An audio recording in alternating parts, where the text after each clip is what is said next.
인사드리고 시작하겠습니다. 안녕하세요. 안녕하세요. 네, 안녕하세요. 이틀 잘 쉬셨죠?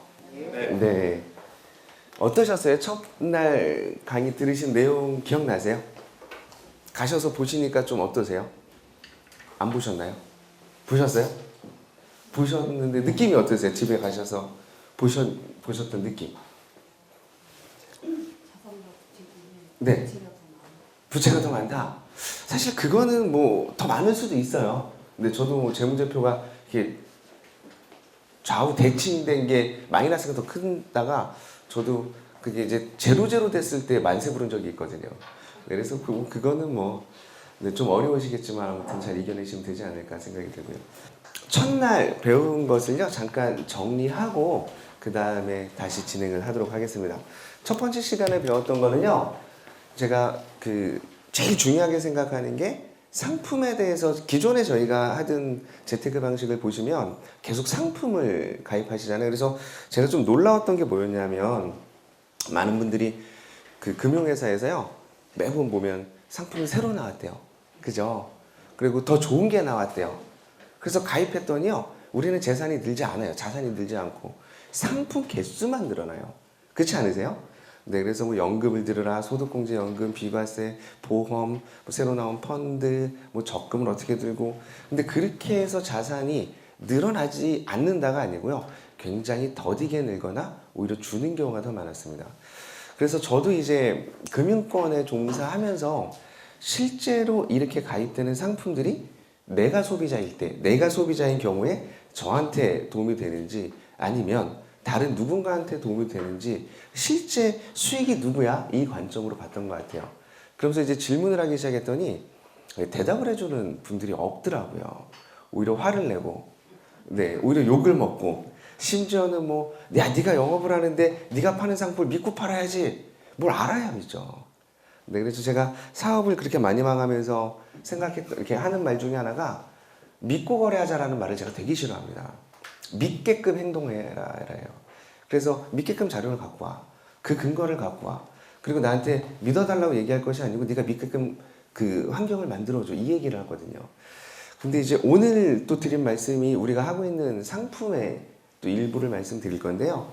그렇게 해서 지금 우리나라에 너무 많은 금융상품으로 인해서 너무 많은 분들이 재테크를 하는 것은커녕 오히려 재산을 잃어가고 있더라라는 결과들이 너무 많습니다. 그래서 그 이야기를 계속 해드릴 거고요. 그래서 오늘은 조금 더 실질적인 이야기를 할 건데요. 조금 편하게 들으시면 또 지난 시간처럼 웃으면서 갈 때는 기분 나쁘지만 진행 과정 자체는 좀 즐기실 수 있지 않을까 생각이 됩니다.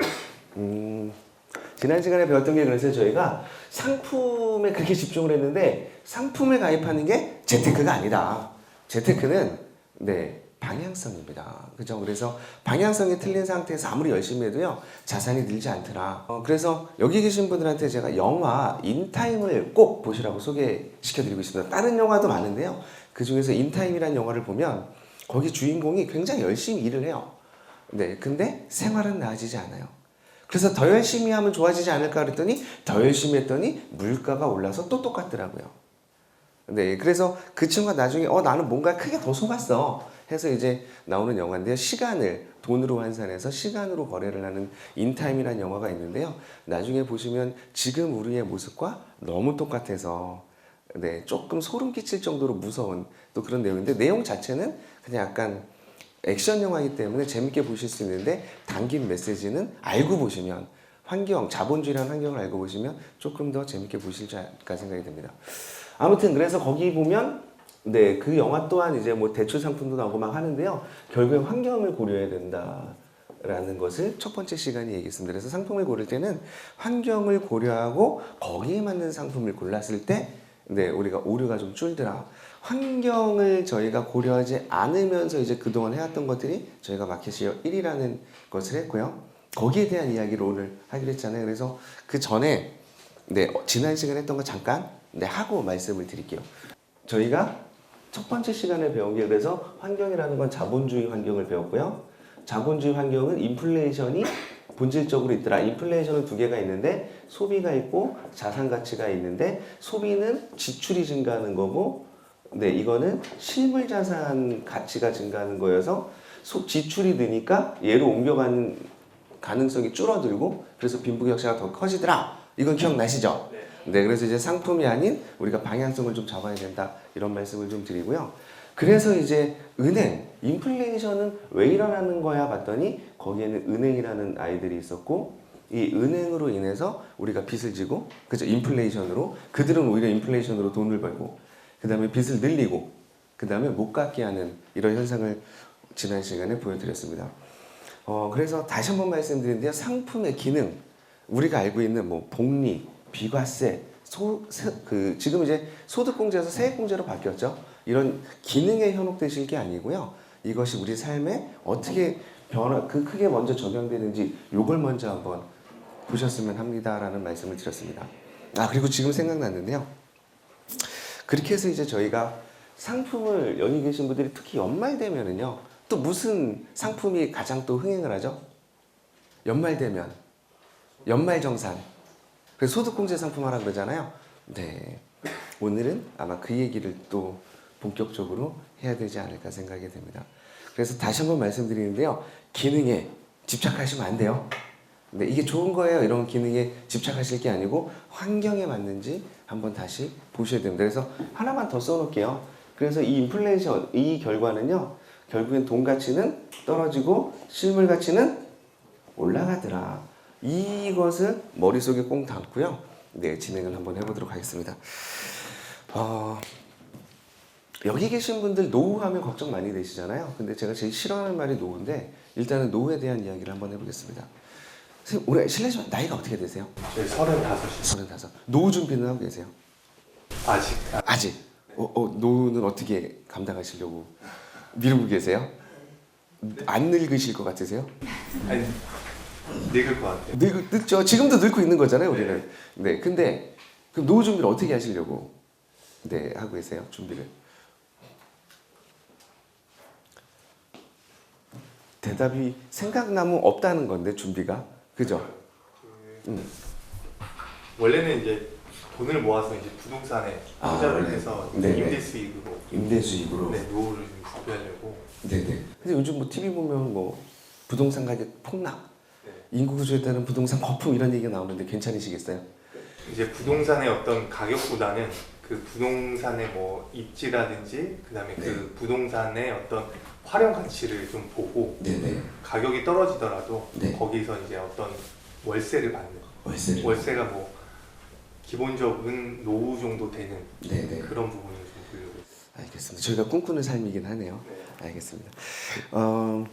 기본적으로 보험회사에서 금융사에서 교육할 때 얘기를 보면은요, 보통 30세에 사회생활을 시작해서 경제적 수익활동이죠. 시작을 해서 60세에 은퇴를 하고요.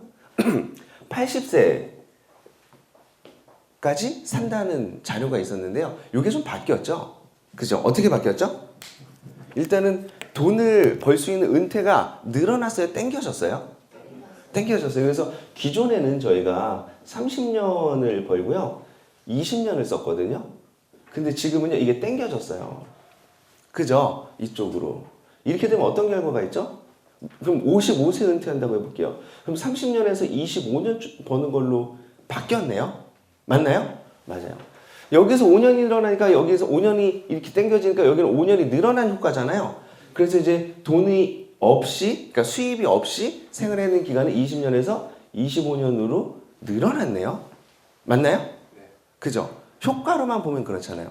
그 다음에 평균 수명은 늘어난대요, 준대요? 늘어났어요. 그래서 뭐 통계청 자료를 보면 지금부터 10년에 평균 5년 정도가 늘어난대요. 그래서 앞으로 우리가 은퇴할 시점 뭐 개인마다 편차는 있겠지만 뭐 10년 뒤다 그럼 85세, 20년이다 그럼 90세에서 지금 평균 수명 100세까지 얘기가 나옵니다. 그죠? 그럼 이 쓰는 기간이 여기서만 해도 30년, 35년, 40년 이렇게 늘어나네요. 자, 근데 여기서 이제 한번 중간 정산 한번 해볼게요.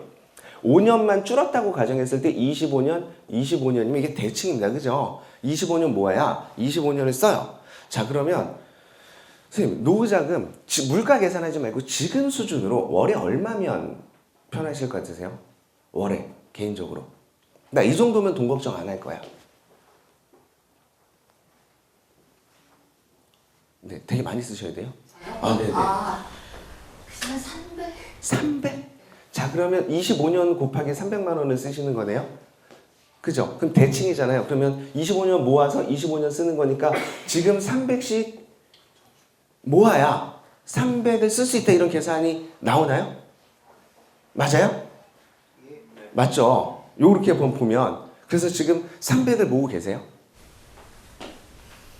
어렵죠. 어렵죠? 그럼 노후는? 저희는 이제 네. 제 아저씨가 공무원으로 제가 잘못 선택을 했네요, 대상자. 네. 그럼에도 불구하고 네. 부동산 한 채가 있는데 네. 그게 이제 시골 쪽으로 가지 않으면 부동산에서 부과되는 세금이 만만치가 않고 네. 달립니다. 그래서 부동산 크기나 규모도 좀 줄여야 되고 나이가 들면 지역도 좀 밑으로 내려가야 될 것 같은.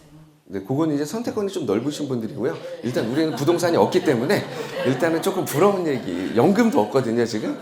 그래서 더더욱 부러운 얘기인데 아무튼 그래서 제가 좀 잘못 짚었습니다. 가끔 이런 실수를 해요. 그래서 양해를 좀 구하고요. 자, 이제 간단히만 보면 저희가 협박을 당하는 이렇게 협박을 하죠.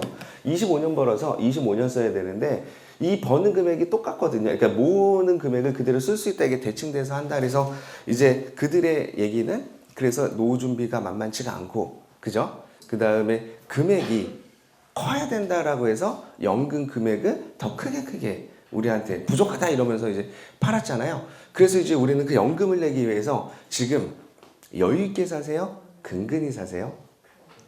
네. 근근히 살면 행복하세요?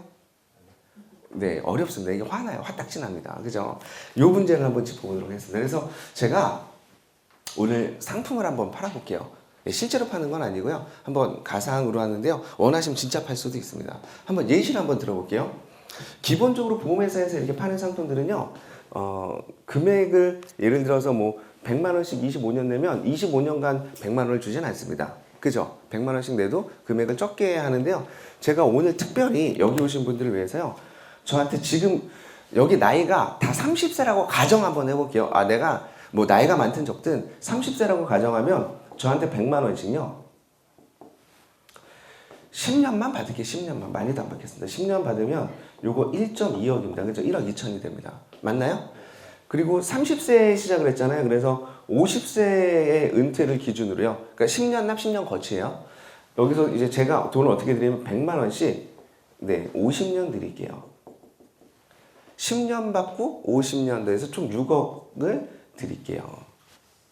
거기다가 만약에 내가 50년을 받고도 안 죽었다. 죽을 때까지 드릴게요. 이 얘기는 무슨 얘기냐? 50년은 확정 지급이고요. 50년보다 짧게 살면 가족들이 받는 거고요. 더 길게 살면 크게 문제없이 본인이 다 받으시는 겁니다. 그래서 나는 100만 원이 너무 작아서 200을 한다. 그럼 똑같은 방식으로 10년 받고 제가 50년 드리는 이런 상품을 특별히 오늘 오신 분들께만 가입을 할 수 있는 기회를 드리도록 하겠습니다. 부도 안 날 거고요.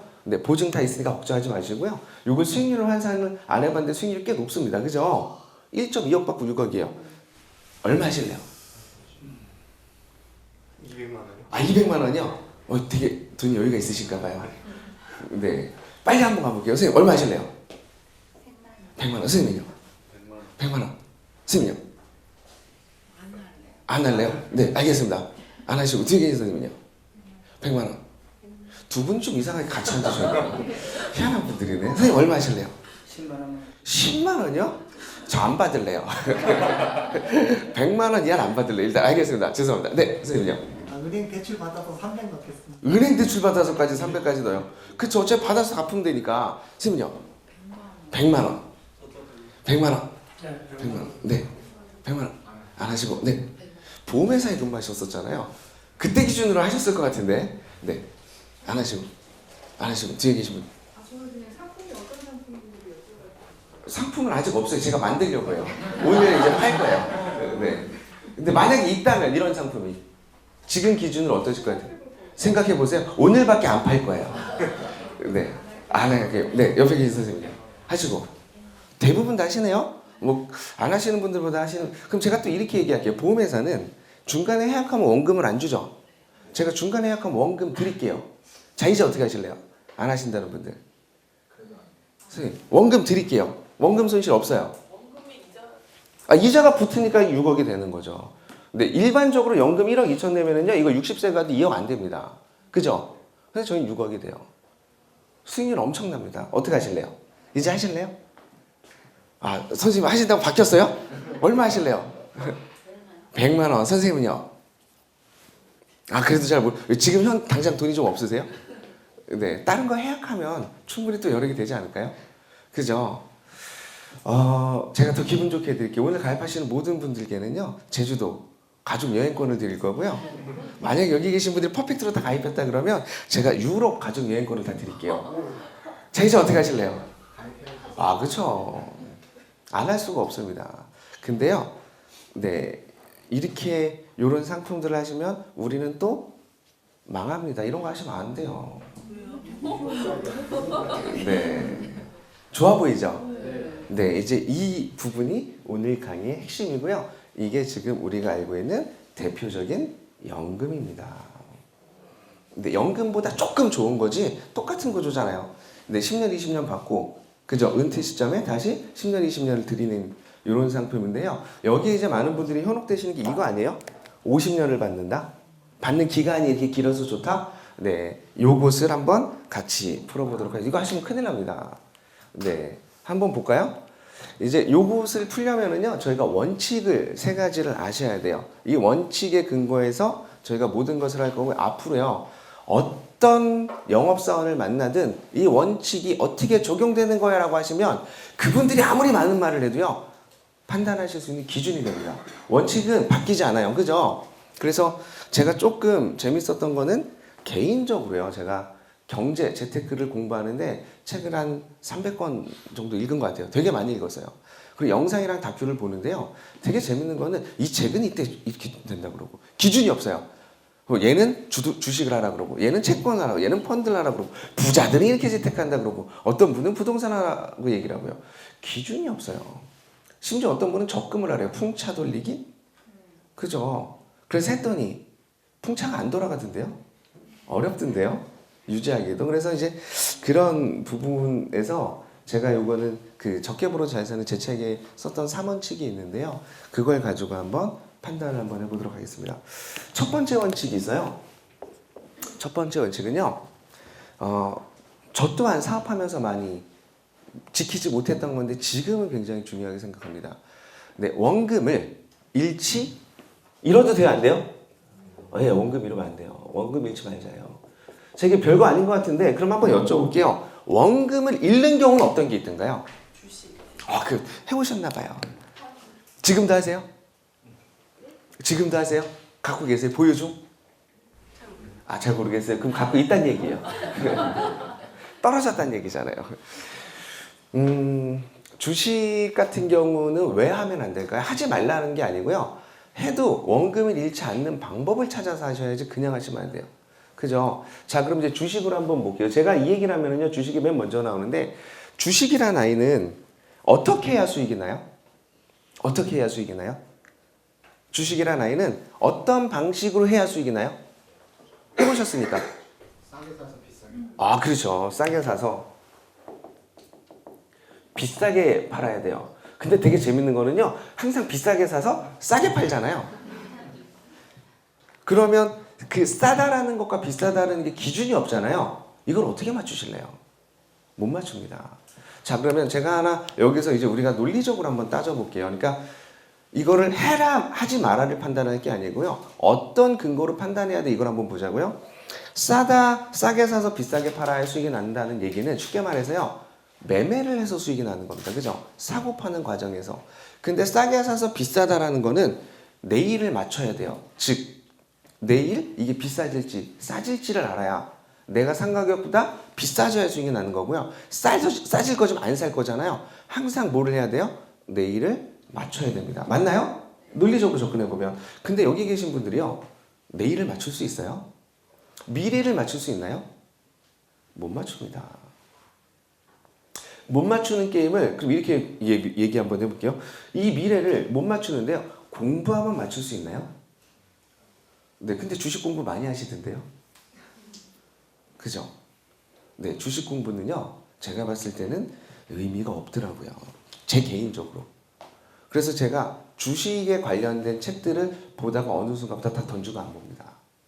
네, 그리고 주식이 어떤 원리야? 이걸 공부하기 시작했습니다.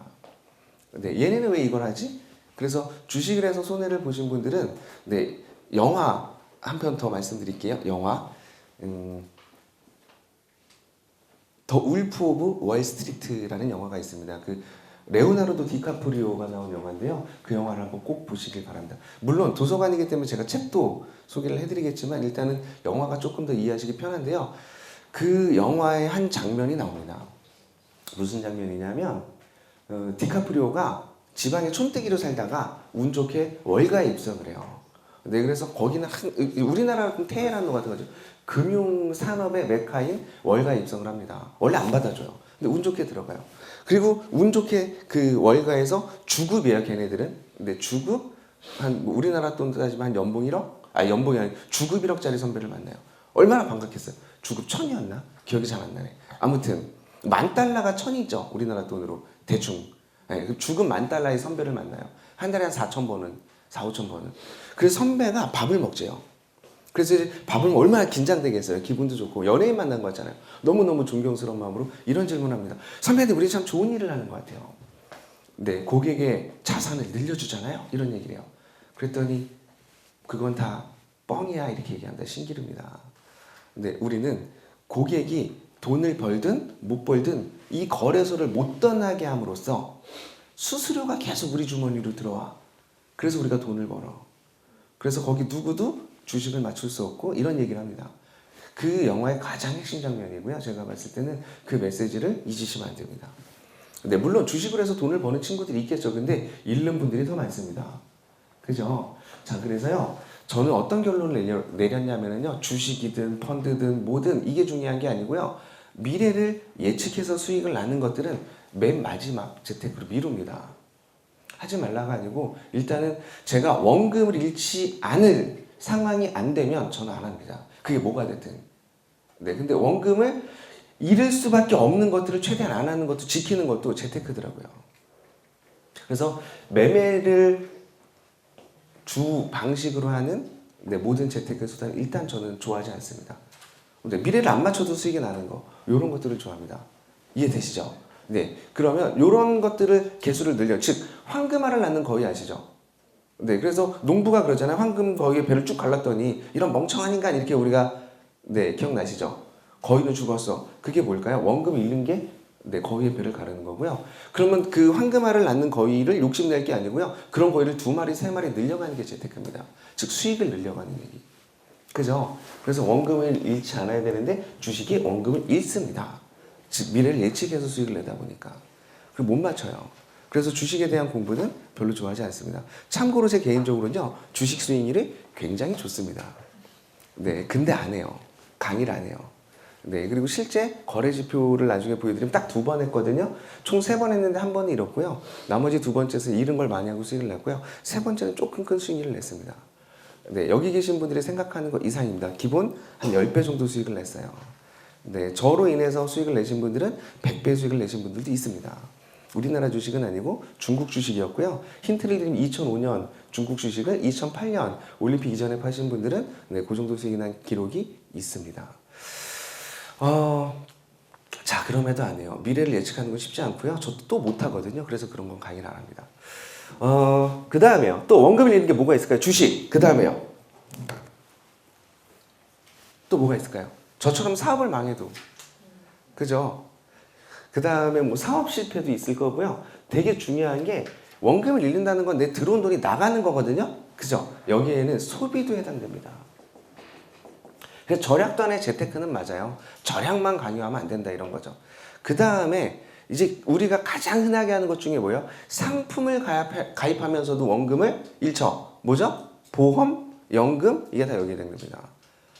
이해되시나요? 연금 가입하면 원금 줘요 안 줘요? 나중에 준다 그러죠.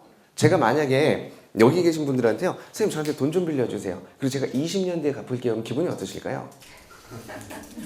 그죠? 되게 신기한 게 근데 보험회사는 우리가 연금에 가입한다는 건 노후에 받는 거잖아요. 왜 이렇게 떳떳하게 돈을 내시죠? 저한테는 기분 나빠하시면서. 그죠? 연금을 가입한다는 건 우리 돈을 빌려주는 거랑 뭐가 다르죠? 20년 뒤에 받으러 올게. 더군다나 할부로. 맞나요? 네. 그래서 원금을 잃는 건 함부로 하시면 안 되고요. 여기서 두 번째 원칙이 나옵니다. 네. 첫 번째 원칙 원금 잃으면 안 되고요. 두 번째는 뭐예요? 나중에 수익을 드릴게요. 이게 대박 사기입니다. 그죠? 내 돈을 갖고 가면 언제 수익을 줘야 돼요? 지금 당장 줘야 돼요. 제가 이 상품을 팔면은요, 저는 몇 년 동안 시간이 있죠?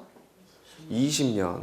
10년 받고 10년 거치잖아요. 20년의 세월을 봅니다. 이게 얼마나 무서운 거냐면요, 수익을 나중에 드리는 건 어렵지가 않아요. 왜? 목돈으로 좀 타격이 있는데요. 이걸 다시 어떻게 줘요? 할부로 줘요. 그러면 한번 볼게요. 여기 계신 분들 지금 얼추 한 30분, 여기 한 줄에 10분씩 하면 대략 30분입니다. 아까 300만 원 분도 계셨으니까요. 저는 그럼 오늘 당장 얼마가 들어와요? 3천만 원. 그죠? 그럼 저는 이런 강의를요, 하루에 한 번만 할까요? 두 번 할까요? 근데 체력이 닿는 한 3번도 할걸요? 현찰이 3천 들어오는데. 그래서 두 번만 한다 치면, 오전에는 또 인원이 조금이니까, 그러면 10명만 왔다 칠게요. 그럼 얼마를 벌어요? 하루에? 4천. 한 달이면은요, 주말 쉬고, 저도 쉬어야 되니까. 근데 20일하면 8억이 들어오네요? 맞나요? 8억이 들어와요. 다음 달에는요? 8억이 또 들어오잖아요. 그 다음에 제가 신규로 영업하는 8억이 있을 거 아니에요? 16억이 들어오네요. 그 다음 달에는요? 네, 엄청나네요. 자, 그러면 이제 이렇게 받은 돈으로요, 저는 길거리에서 장사할까요? 빌딩에서 장사할까요? 네, 빌딩 맞습니다. 빌딩에서 장사해요. 빌딩도 동네에 3층짜리 빌딩 살까요? 여의도에 63 빌딩 살까요? 63 빌딩 사죠. 자, 그래서 이 빌딩을 샀더니요, 저는 이 빌딩을 저 혼자 또 다 쓸 수 있을까요? 아니면 다른 사람들한테 임대 줄까요? 임대서 임대 수익까지 들어와요. 월세까지. 맞나요? 몇 년 동안요? 20년 동안. 그죠? 그럼 빌딩을 몇 개 살까요? 네, 그래서 우리나라에 가장 비싼 땅에 가장 높은 건물은 다 누구 거예요? 네. 틀렸나요? 맞나요? 맞죠? 그래서요, 두 번째 핵심은요, 원금을 잃어도 안 되지만 내 돈을 갖고 가서, 아까 말씀하셨잖아요. 그죠? 돈 안 빌려주실 거잖아요. 보험회사는 꼬박꼬박 주시면서. 저도 소득공제 해드릴게요. 비과세도 해드리고요. 그거 별거라고. 네. 내 돈을 갖고 와서 나중에 드릴게, 이거는 사기입니다. 그죠? 그래서 지금 당장 수익입니다. 그래서 이걸 좀 풀어서 말씀드리면요, 원금을 잃지 않는다. 요거는 금액의 크기를 얘기해요. 그죠? 조그만 돈도 쌓이면 계속 돈이 쌓이잖아요. 그래서 1억의 2%는 200만 원이지만 10억의 2%는 2천만 원이에요. 그래서 금액이 크면 재테크에 유리한 건 맞습니다. 근데 커지기는커녕 잃고 있거든요, 우리는. 그래서 일리행위를 좀 멈춰야 되고요. 두 번째는 뭐가 있죠? 지금 당장 수익이에요. 요거는 다른 말하면 시간입니다. 네, 나중에 드릴게요. 이런 거 함부로 하시면 큰일 납니다. 그죠? 그 다음에 세 번째, 이건 다 뭐 아시는 거예요. 이거는 수익률입니다. 되게 재밌는 게 있어요. 여기 계신 분들 지금까지 재테크, 자산 관리를 하셨는데, 지금 나는 몇 프로 정도 수익을 주면 만족한다, 이렇게 나의 목표 수익률은 몇 프로세요? 네, 선생님 혹시 수익률, 나는 이 정도 자산을 운영하는데 이 정도 수익을 연에 얼마를 주면 만족하세요? 7%, 지금 그렇게 7%씩 내고 계세요? 근접하죠. 어디다 그렇게 높게 수익을? 안 하겠습니다. 나도 그만하고 싶다 갑자기. 딜할까요 우리? 흔치 않은데 어쨌든 뭐 7%면 높아요, 낮아요? 높아요. 그러면 평소 우리 그냥 일반인으로, 제가 오늘 이쪽으로 가면 안 되겠어요? 여기 좀 컨택이 잘못되는 것 같아요. 네, 우리 같은 경우에 보통 몇 프로 수익이면 높다 그래요? 4%, 5%? 이것도 높은 거네요? 도대체 왜 4%, 5%가 높다라는 기준이 돼버렸어요?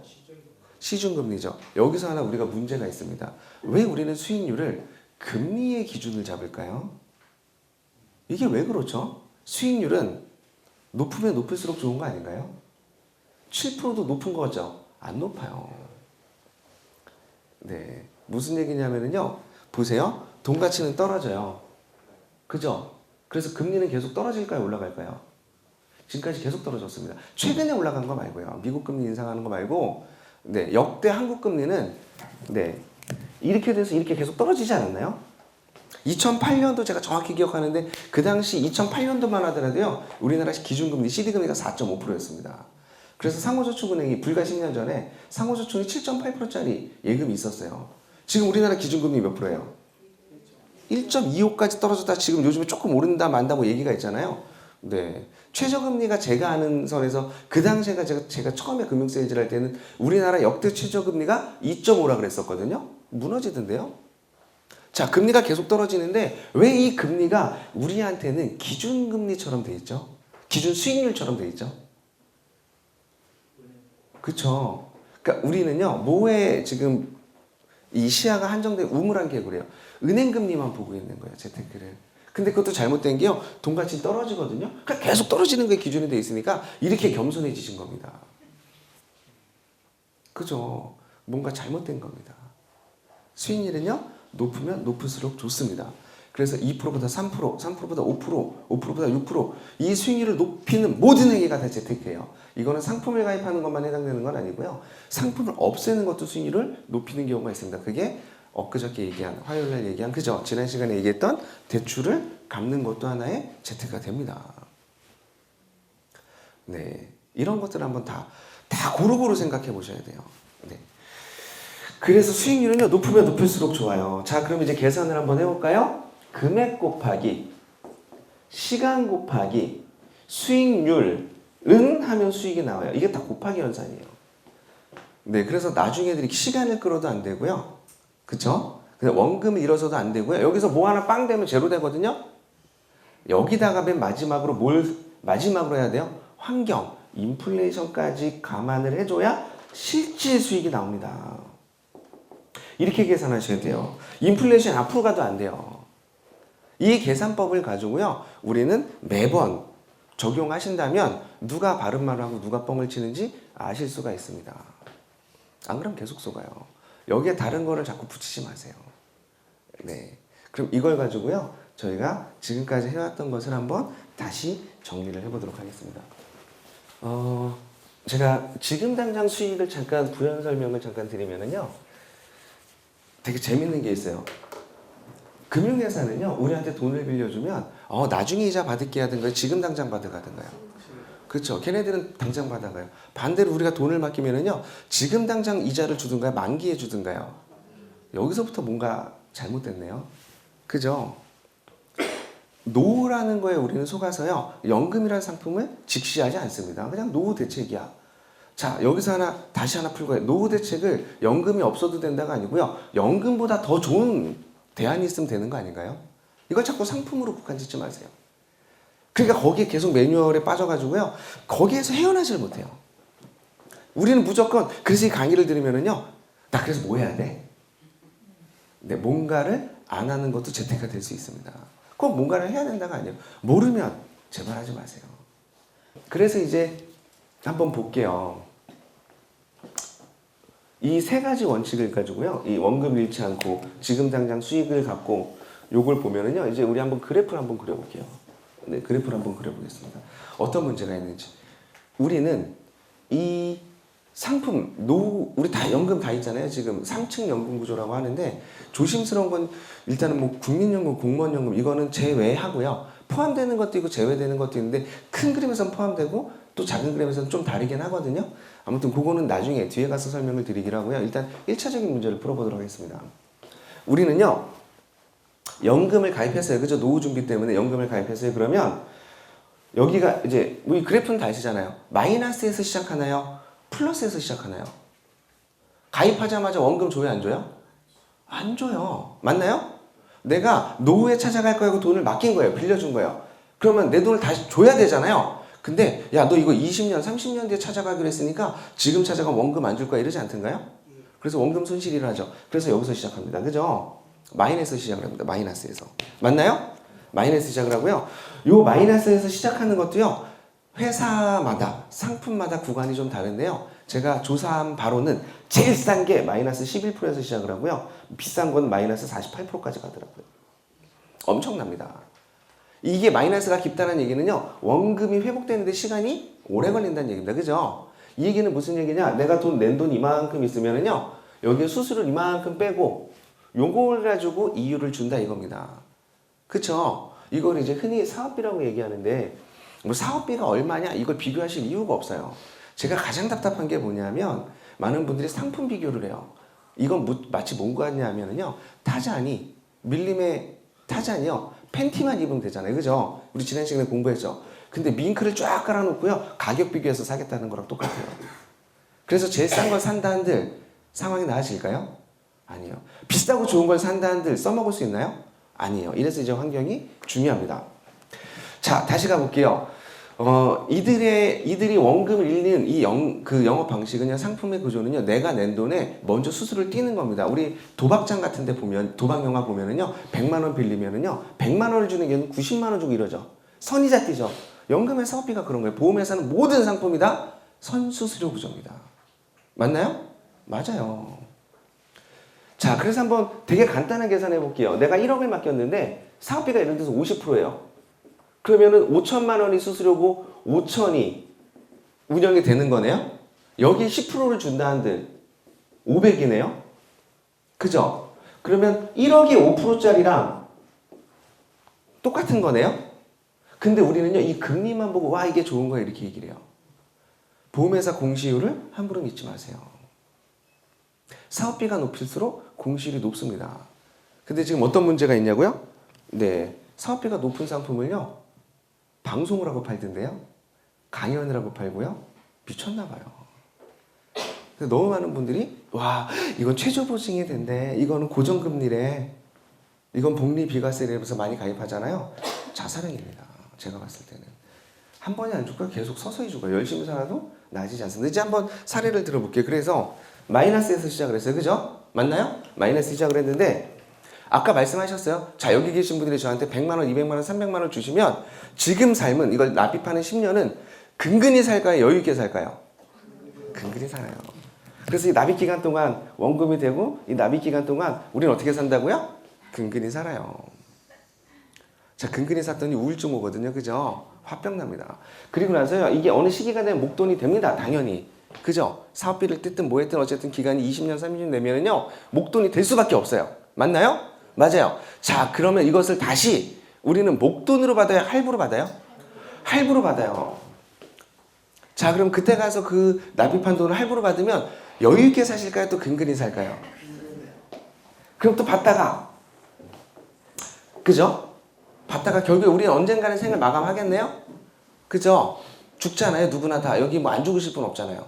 누구나 다 죽는 게 명제인데 그러면 내가 뭐 20년, 30년, 40년, 50년까지 살았다 치고 그래서 죽으면 그동안 모은 이 돈은 남아있나요? 빵원되나요? 네? 어떻게 돼요? 0이 됩니다. 맞나요? 그죠? 리셋 되네요? 맞나요? 부가 그동안 그렇게 많은 돈을 모았어요. 1억 2천이라는 돈은 작은 돈이 아닙니다. 그죠? 이렇게 모은 돈이요. 자녀한테 상속되는 게 아니고 자녀한테 빵원이 갑니다. 그럼 자녀는 흙수저예요? 금수저예요? 흙수저. 가난이 대물림 되는 게 맞네요. 부인한테도 안 가나요? 부인한테도 안 가죠. 같이 쓰잖아요. 살아있는 동안 같이 쓰잖아요. 네, 근근히 쓰잖아요. 불입하는 동안 근근히, 살아서도 근근히, 죽어서는 빵. 그죠? 여기까지 공감하세요? 네. 그래서 가난이 대물림 되는 게 연금인 것도 이해가 되세요? 그게 퇴직금이든 개인연금이든 소득공제든 세액공제든 다 똑같네요. 연금 자체를 부정하지는 않습니다. 진짜 우리가 좋아지려면요, 국가연금이 저는 좋아져야 된다고 생각을 합니다. 네, 부가 리셋되는 게 나쁜 건 아니에요. 근데 지금 현 상태에서 부가 리셋되면은요, 네, 누군가한테는 굉장히 좋아집니다. 그 리셋되는 부가 우리한테만 환원되는 게 아니고요, 개인 소수한테 집중되거든요. 요게 문제입니다. 이제 한번 볼게요. 그래서 우리는요, 한번 볼게요. 이 세 가지 원칙을 어떻게 지키는지 한번 볼게요. 연금을 가입했더니 원금을 잃어요, 안 잃어요? 잃네요? 그쵸? 그 다음에 지금 당장 수익 줘요, 안 줘요? 안 줘요. 그래서 수익률은 도대체 몇 프로예요? 마이너스잖아요. 원금도 안 되는데 뭐 수익률 계산할 이유도 없잖아요. 몇십 년 뒤에 가서 조금 붙거든요. 뭐 123% 이러는데 실제 100%는 원금이니까 23%. 그럼 20년 동안 23%면 1년에 1%? 이걸 복리 비과세라고 얘기하는 것 자체가 웃기지 않아요? 너무 뻔뻔해 얘네들은. 우리는요. 많이 벌고 세금 내는 게 좋으세요? 안 벌고 세금이 없는 게 좋으세요? 네, 이 안 벌고 세금 없는 이 비과세를 왜 이렇게 사랑하시는지 모르겠어요. 네, 국가가 무턱대고 세금을 깎아주지 않습니다. 우리의 수익이 없기 때문에. 네, 그거 몇 푼 받아봐야 뭐예요. 그래서 부동산은 세금이 높아요, 낮아요? 왜? 부동산은 수익이 높을까요, 낮을까요? 높아요. 부동산도 수익이 없으면 세금 안 받습니다. 그죠? 보유세는 받겠지만, 네, 이 간단한 논리를요, 제발 잊어버리지 마세요. 자, 그래서 우리는요, 지금 당장 수익도 안 되고 수익률도 엉망해. 그래서 이제 다시 그 목돈을 할부로 받을 때 우리 인플레이션은 또 맞을까요, 안 맞을까요? 맞아요. 그것도 몇십 년 뒤에 맞잖아요. 그럼 그때 가서 이제 한번 가볼게요. 지금 100만 원과 20, 30년 뒤에 100만 원을 받는다. 그래서 그 100만 원을 또 20, 30년 더 받아서 총 60년의 기간에 할부로 받는다. 이거잖아요. 기분이 어떠실까요? 생활이 나아질까요? 이거를 우리 노후대안이라고 판매하는 아이들은 도대체 무슨 생각을 하는 걸까요? 이제 그럼 거꾸로 가볼게요. 이거를 판 저는 어떤 결과를, 아까 저는 현찰이 얼마 들었죠? 오늘 지금 3천. 아, 이 돈으로 뭐 제주여행 보내는 게 뭐가 어려워요. 네, 유럽 여행 보내드리는 게 뭐가 어려워요. 다음 달부터 받으면 되지. 이번 달 다 드리는 셈 치고 유럽 보내드리면 되지. 그죠? 이렇게 해서 절판 마케팅을 해요. 이 정도를 오늘밖에 안 팔겠대요. 다 뻥이에요. 하루에 10,000개가 유통됩니다. 우리나라는 금융상품이. 그죠? 자, 그래서 그렇게 현찰이 들어와가지고요. 우리는 가입했더니 마이너스에 시작해서 이렇게 돼서 목돈을 만들었는데 다시 할부로 해서 평생을 근근히 하다가 자녀한테 빵원이 되는데 판매한 저는요. 지금 당장 현찰이 얼마 들어온다고요? 3천. 여기서 시작하네요? 우리는 마이너스 시작하는데 얘는 원금을 잃어요? 안 잃어요? 안 잃어요. 원금을 잃는 게 아니고 현찰이 들어오네요? 아무 조건 없이 20년 뒤에 드릴게요. 이거 하나면 되네요. 그죠? 자, 그 다음에 이런 목돈은요. 자본주의 원리가 아니고 우리가 처음에 공부했던 돈의 원리라는 게 있습니다. 그죠? 배웠죠? 돈을 번다.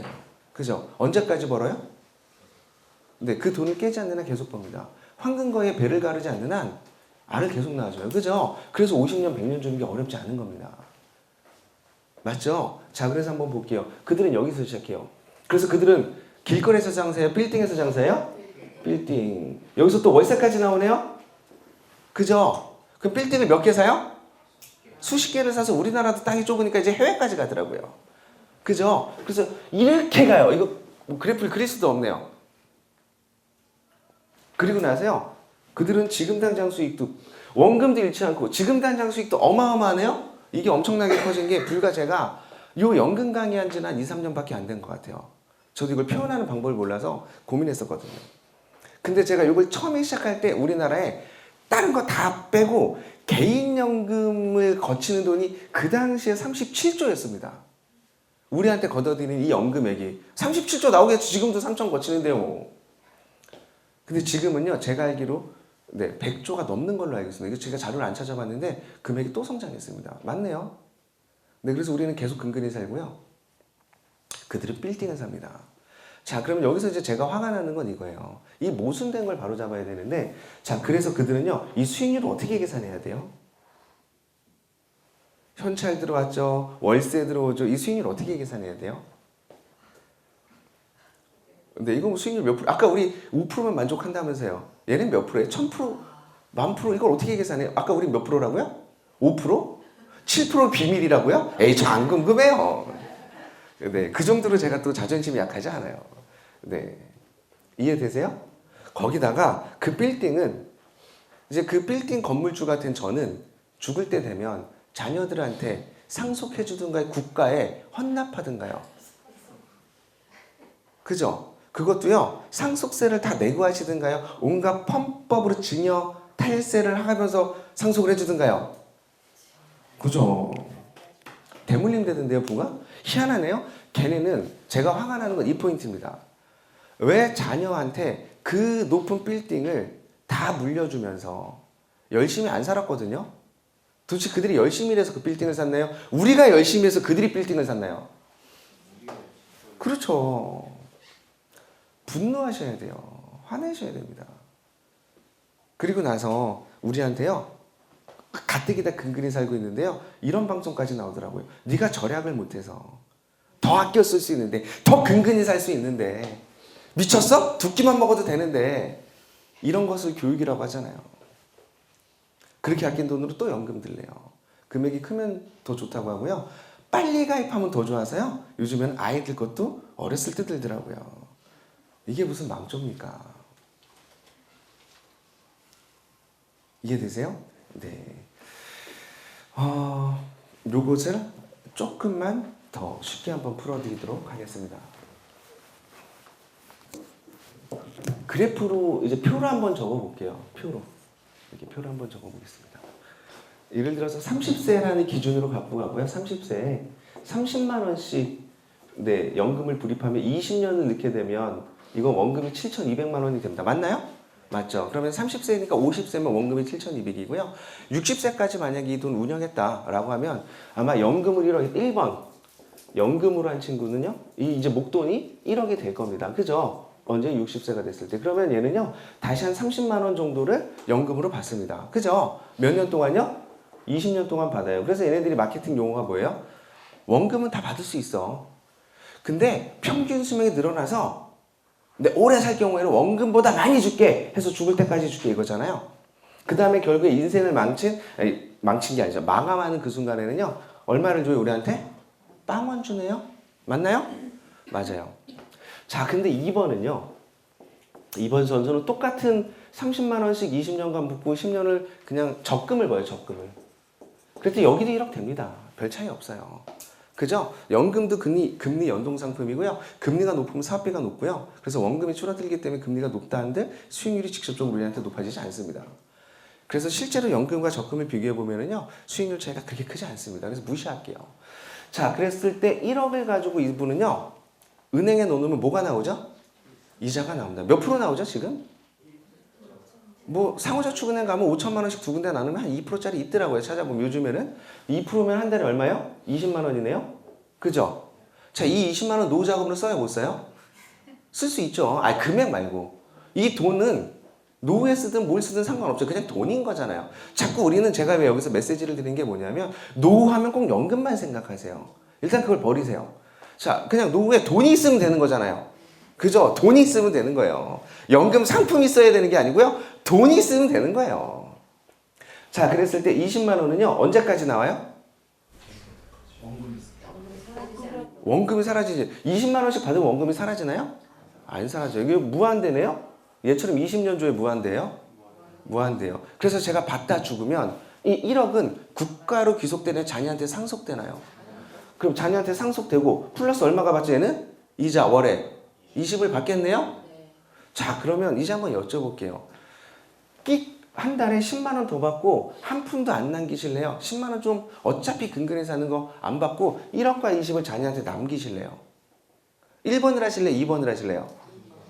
2번이요. 근데 지금 우리는 몇 번 하고 있다고요? 1번이요. 망했네요? 네. 이제 이해되세요? 네. 망했어요. 그럼 제가 조금 더 세게 한번 여쭤볼게요. 내가 부모를 선택할 수 있다면 1번 연금을 든 부모, 2번 적금을 든 부모. 어떤 부모님을 선택하실래요? 나한테 선택권이 있다. 2번. 그렇죠. 이렇게 모순되게 사시면 안 돼요. 우리는 2번을 선택하면서요, 자녀한테는 1번을 주더라고요. 네. 그 다음에 마지막으로 하나 더 가볼게요. 3번은요, 이분도 60세예요. 그렇죠? 처음부터 돈 있었던 건 아니고 60세에 이제 부동산을 삽니다. 얼마짜리요? 1억짜리 살게요. 1억짜리 부동산은 월세가 얼마 정도 나올까요?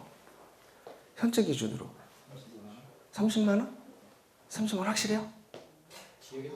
좀 지역에 따라 달라요. 상승폭이 있는 데는 맞아요. 월세가 좀 작고 상승폭이 없다. 우리는 근데 상승을 별로 기대 안 할게요.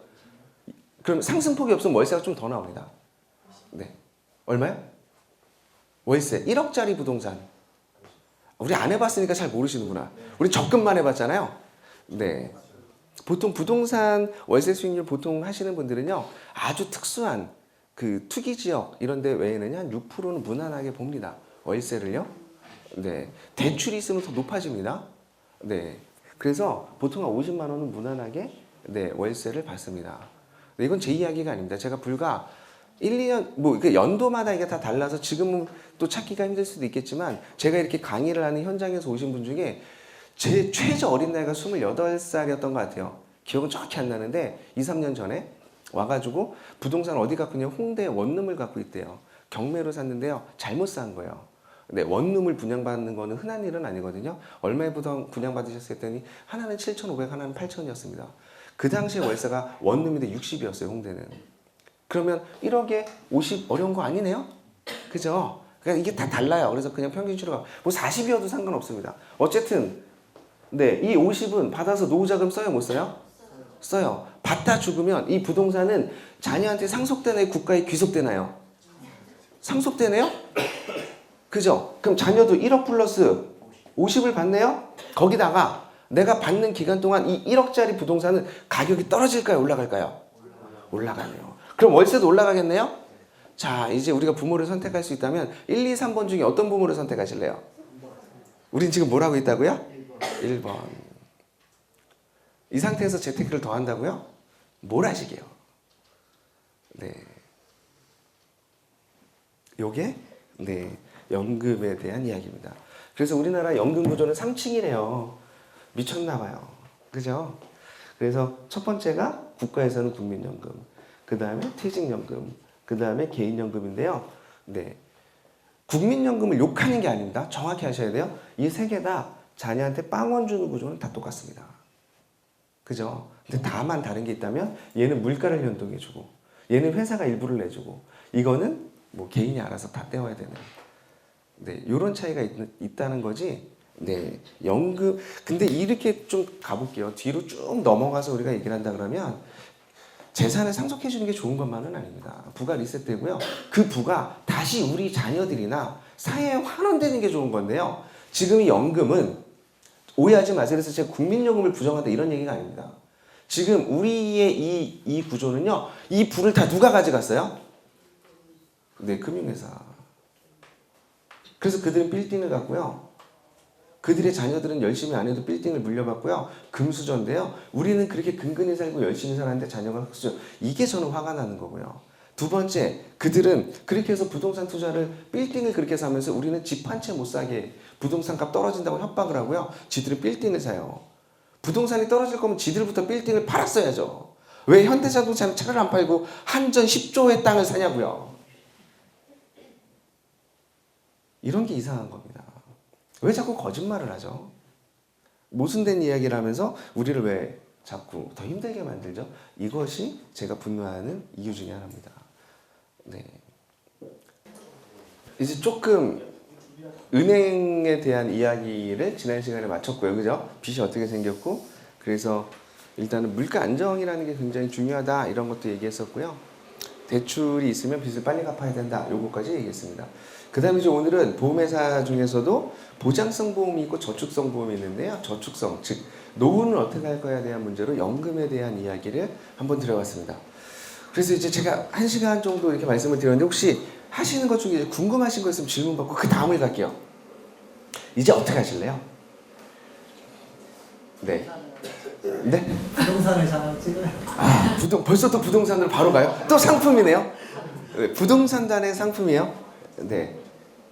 이제 어떻게 하실래요? 단계별로 한번 우리끼리 한번 얘기를 한번 해보자고요. 왜냐하면 제가 이 강의를 좀 많이 하면서 느낀 것 중에 하나는 이 자리를 나가면 다시 리셋되시더라고요.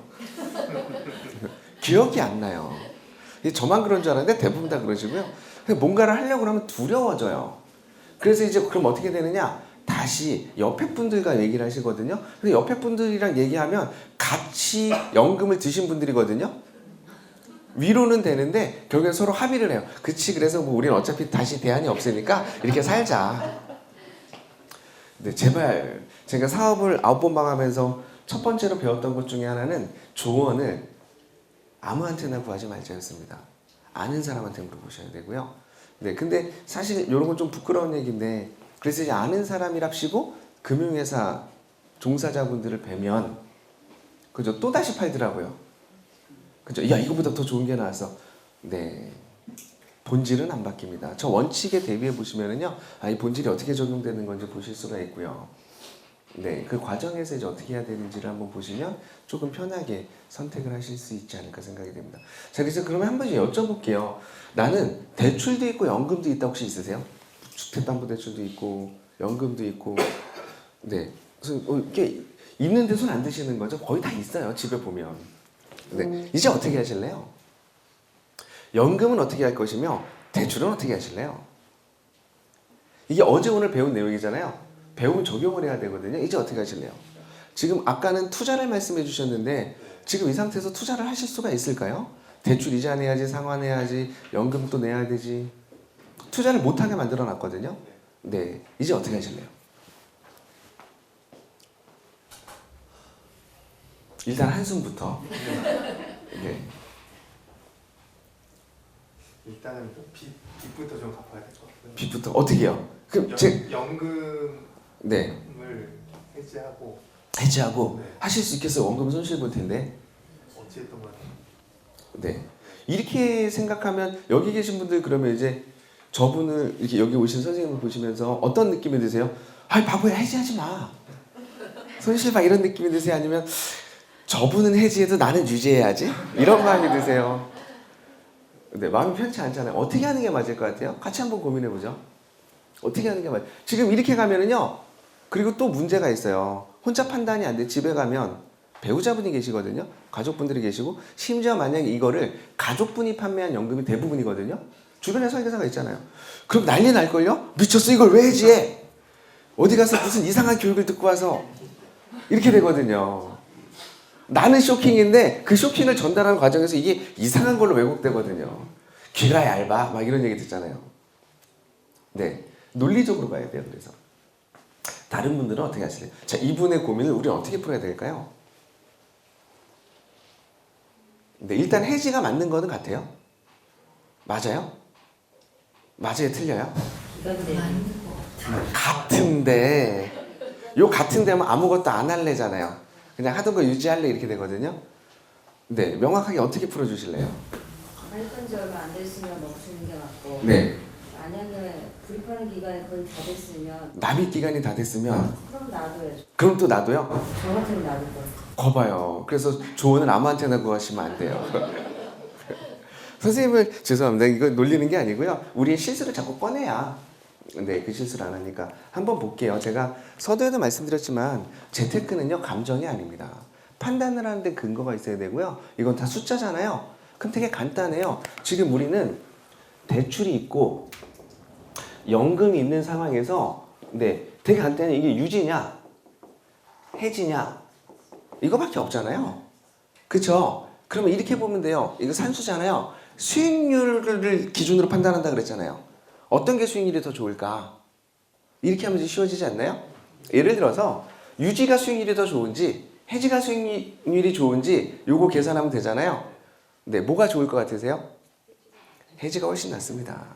기본으로 볼게요. 첫 번째는요. 이제 또 보험에 대한 이야기를 해드릴 건데 네, 납입기간은 선택의 기준이 될 수 없습니다. 네, 납입기간은 할부기간이에요.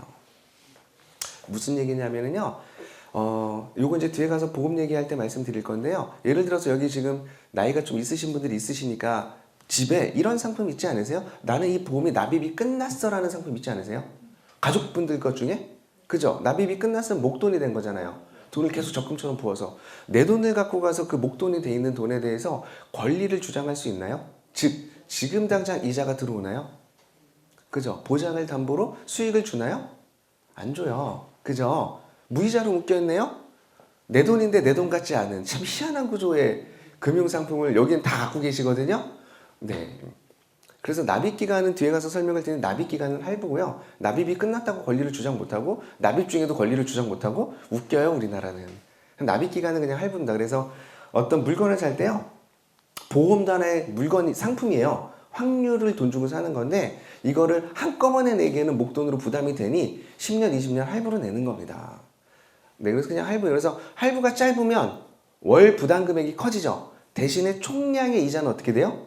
줄어들어요.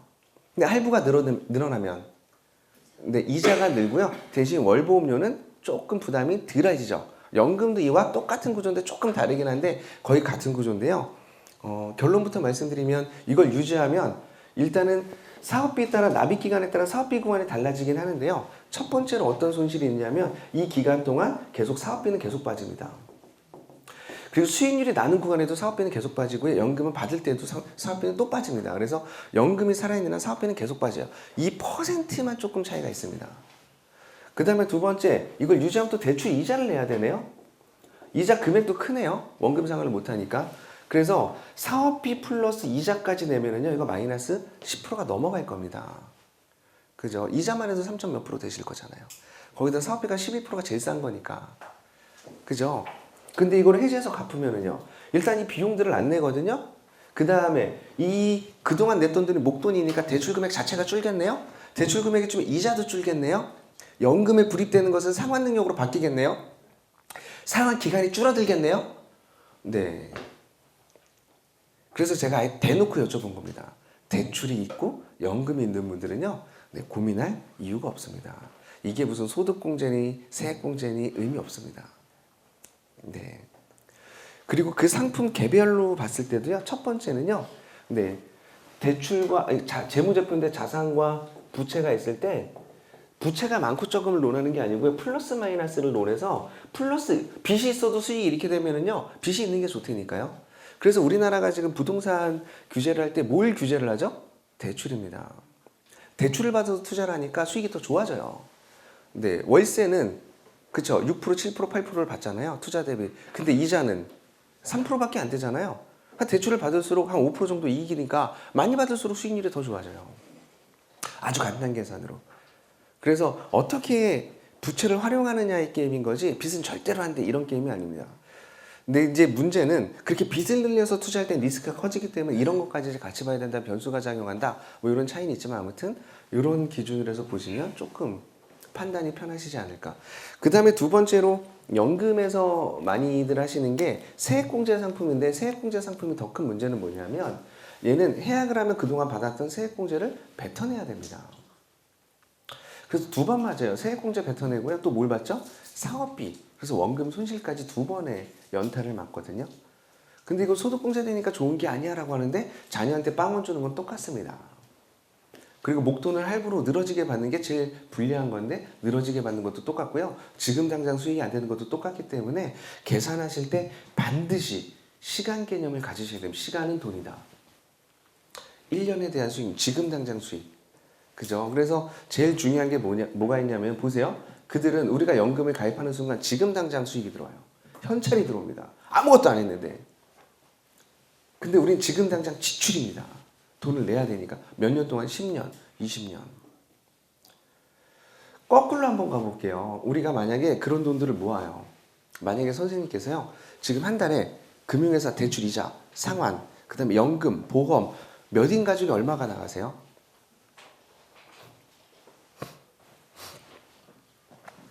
몇 인 가족인지 생각하셔야 되는 건 아니죠? 아, 그죠. 이런 수를 생각하시는 건 아니죠. 금액을 생각하시는 거죠. 깜짝이야. 네. 4인 가족에. 네. 거의 한 120만 원. 120만 원. 이게 적은 돈인가요? 되게 많은 겁니다. 근데 만약에 이런 비용이 없으면 한 달에 120을 모을 수 있는 거니까 1년이면 1440을 모으는 거네요. 10 곱하기 10이 하니까 1440만 원이면요, 부동산을 투자하실 수 있는 종잣돈이 됩니다. 누군가한테는. 그죠? 네. 그래서 만약에 1년에 하나씩 사요. 그래서 월세가 뭐 10만 원, 20만 원씩 늘어나면 1년에 하나를 사지만 그 다음에 수익이 더 늘어나죠. 월세나 뭐 이런 게 있으면. 그럼 2개, 3개 사는 속도가 빨라지겠네요. 그래서 일정 개수가 되면 더 빨라지겠네요. 그래서 지금 당장 수익이 중요해요. 이 수익을 통해서 또 다른 수익을 창출하는 것. 이 행위 자체가 복리인 거지. 복리란 수익을 더하는 행위인 거지 어떤 특정 상품의 특정 기능이 아닙니다. 즉 보험회사만이 줄 수 있는 특정 혜택이 아니라고요. 그런 것들을 이제 바로 보시면 됩니다. 그래서 오늘 여기서 뭔가를 해야 된다를 자꾸 의식하지 마시고요. 뭔가를 하지 않고 잘못된 걸 바로만 잡아도요. 우리는 자산이 엄청나게 달라집니다. 네, 그런 것들을 한번 생각해 보셨으면 좋겠어요. 자, 그리고 이제 대출이 없는 분들은요. 이게 이제 마이너스가 하나 없는 거잖아요. 3%. 그래도 어쨌든 마이너스거든요. 뭐 납입 기간에 따라서 이 판단하실 문제는 아니고요. 예를 들어서 이렇게 보시면 될 것 같아요. 연금을 해약하고 해지하고 더 큰 수익률을 볼 수 있다. 그럼 해약이 맞고요. 근데 더 큰 수익률이 안 날 것 같다면 유지가 맞아요. 이때부터는 되게 좀 여유로워집니다. 근데 대출이 있는 상태에서 그걸 초과하는 수익을 내기는 만만치가 않기 때문에 네. 만약에 나는 좀 여유 있게 대출도 안 갖고 이 자산을 가지고 더 큰 수익을 낼 수 있는 걸 한번 알아볼 거야. 그러면 그건 또 선택입니다. 네. 근데 그것도 시간이 필요하거든요. 여기 계신 분들이 이제 지금까지 아까 자본주의 환경을 배웠더니 자산 가치, 즉 돈 가치는 떨어지고 실물 가치는 올라가서 실물을 할 거야 했는데 실물 뭐 하실 건데요? 나가면 우리를 위한 수익률 좋은 부동산이 기다리고 있을까요? 우리를 노리는 사기꾼들이 노리고 있을까요? 네, 이 또한 또 공부하는데 시간이 좀 필요합니다. 어렵진 않아요. 어렵진 않고요. 그걸 차근차근 공부해 나가실 시간이 필요한 것은 맞습니다. 여기까지 또 다른 이제 나 그래서 또 궁금한 거 더 있으세요? 내가 갖고 있는 것 중에 고민이 되는 것들이 있으세요? 당장 배운 거를 이제 써먹기에 내 얘기는 맞는데 조금 선택하기 어렵다, 뭔가를 행하기 어렵다라는 게 있으면 풀고 다음을 넘어가도록 하겠습니다. 네. 오피스텔 조금 고민을 해봤는데요. 네. 오피스텔이요. 네. 그리고 또 어떤 분은 건물 가치 하락한 만큼 월세 받는 것 뿐이다. 네. 나중에는 그거 깡통된다. 네. 그러시던데 어떻게 생각하시는지. 네. 그래서 금융상품이 더 깡통이 되더라고요. 그 다음에 오피스텔은 땅이라도 남더라고요. 그죠? 자, 그래서 지금까지의 건물은 부서지면서 땅으로 깡통이 되든가요? 재개발이 되든가요? 또 인구가 줄어가지고 또 재개발이 안 될 거는. 잠깐만요. 요것도 이제 갑자기 연금에 대한 질문을 받으려고 했는데 부동산 질문을 주셨는데 요것만 짧게 답하고 말씀을 드리겠습니다. 인구가 줄는데요. 갑자기 줄까요? 천천히 줄까요? 제가 제일 화가 나는 게 뭐냐면요. 부동산 얘기만 나오면 인구 얘기를 끄집어내요. 그죠? 그래서 우리나라 인구가 줄었는지 늘었는지 전 잘 모르겠지만 부동산은 떨어졌어요? 올라갔어요? 네, 뻥이네요 이미. 아니 좀 있으면 떨어질 거라고. 좀 있으면 도대체 10년 전에 그 얘기 들었거든요. 2008년도에. 네, 그렇듯 2008년만 지금 부동산이 올랐어요? 떨어졌어요? 10년이면 조금이에요? 길어요? 이미 10년간 뻥 쳤는데 또 조금이라고요? 이제는 터질 거다. 이제는 터질 거다. 근데 10년 전부터 거품이라는 소리 너무 많이 들었는데 여전히 부동산. 네. 생각을 한번 해보세요. 이게 거품인지 아닌지 저도 못 맞추는데요. 자, 보세요. 우리나라의 자본주의라는 환경은 이 근간을 바꿔야 되는데 이게 쉬울까요? 어려울까요? 네, 그럼 떨어질까요? 올라갈까요? 네. 부동산이 올라가는데 인구가 갑자기 늘었나요? 그럼 한번 여쭤볼게요. 10년간 우리나라 인구 늘었어요? 줄었어요? 줄었죠. 예, 줄었죠. 뭐 줄어도 뭐 별 차이 안 나잖아요. 그럼 이렇게 여쭤볼게요. 아무도 안 사는 야산은 왜 가격이 올라갈까요? 화폐 가치가 떨어졌어요. 네. 자, 그래서 그들이 하는 말에는 모순이 너무 많습니다. 첫 번째, 인구 구조 때문에 부동산이 떨어질 거라고 했는데요. 인구 구조가 부동산 가격에 미치는 영향은 맞지만 절대적이진 않았습니다. 다른 요인들이 더 빨랐어요. 오히려 대출, 규제, 제도 이런 것들이 영향이 더 많이 끼쳐지던데요. 그 다음에 두 번째는요. 네, 부동산은 건물만 있는 게 아니고 땅까지 있습니다. 네, 그래서 오래된 건물을 가지신 분들은요. 물론 재건축에 비용이 안 들어가는 건 아니지만 땅값이 올라가든가요? 떨어지든가요? 기본적으로 땅입니다. 그래서 부동산은 근간이. 근데 금융은요. 리셋되거든요. 그죠? 엄청나게 무서운 결과물을 초래합니다. 제가 제일 싫어하는 분들이요.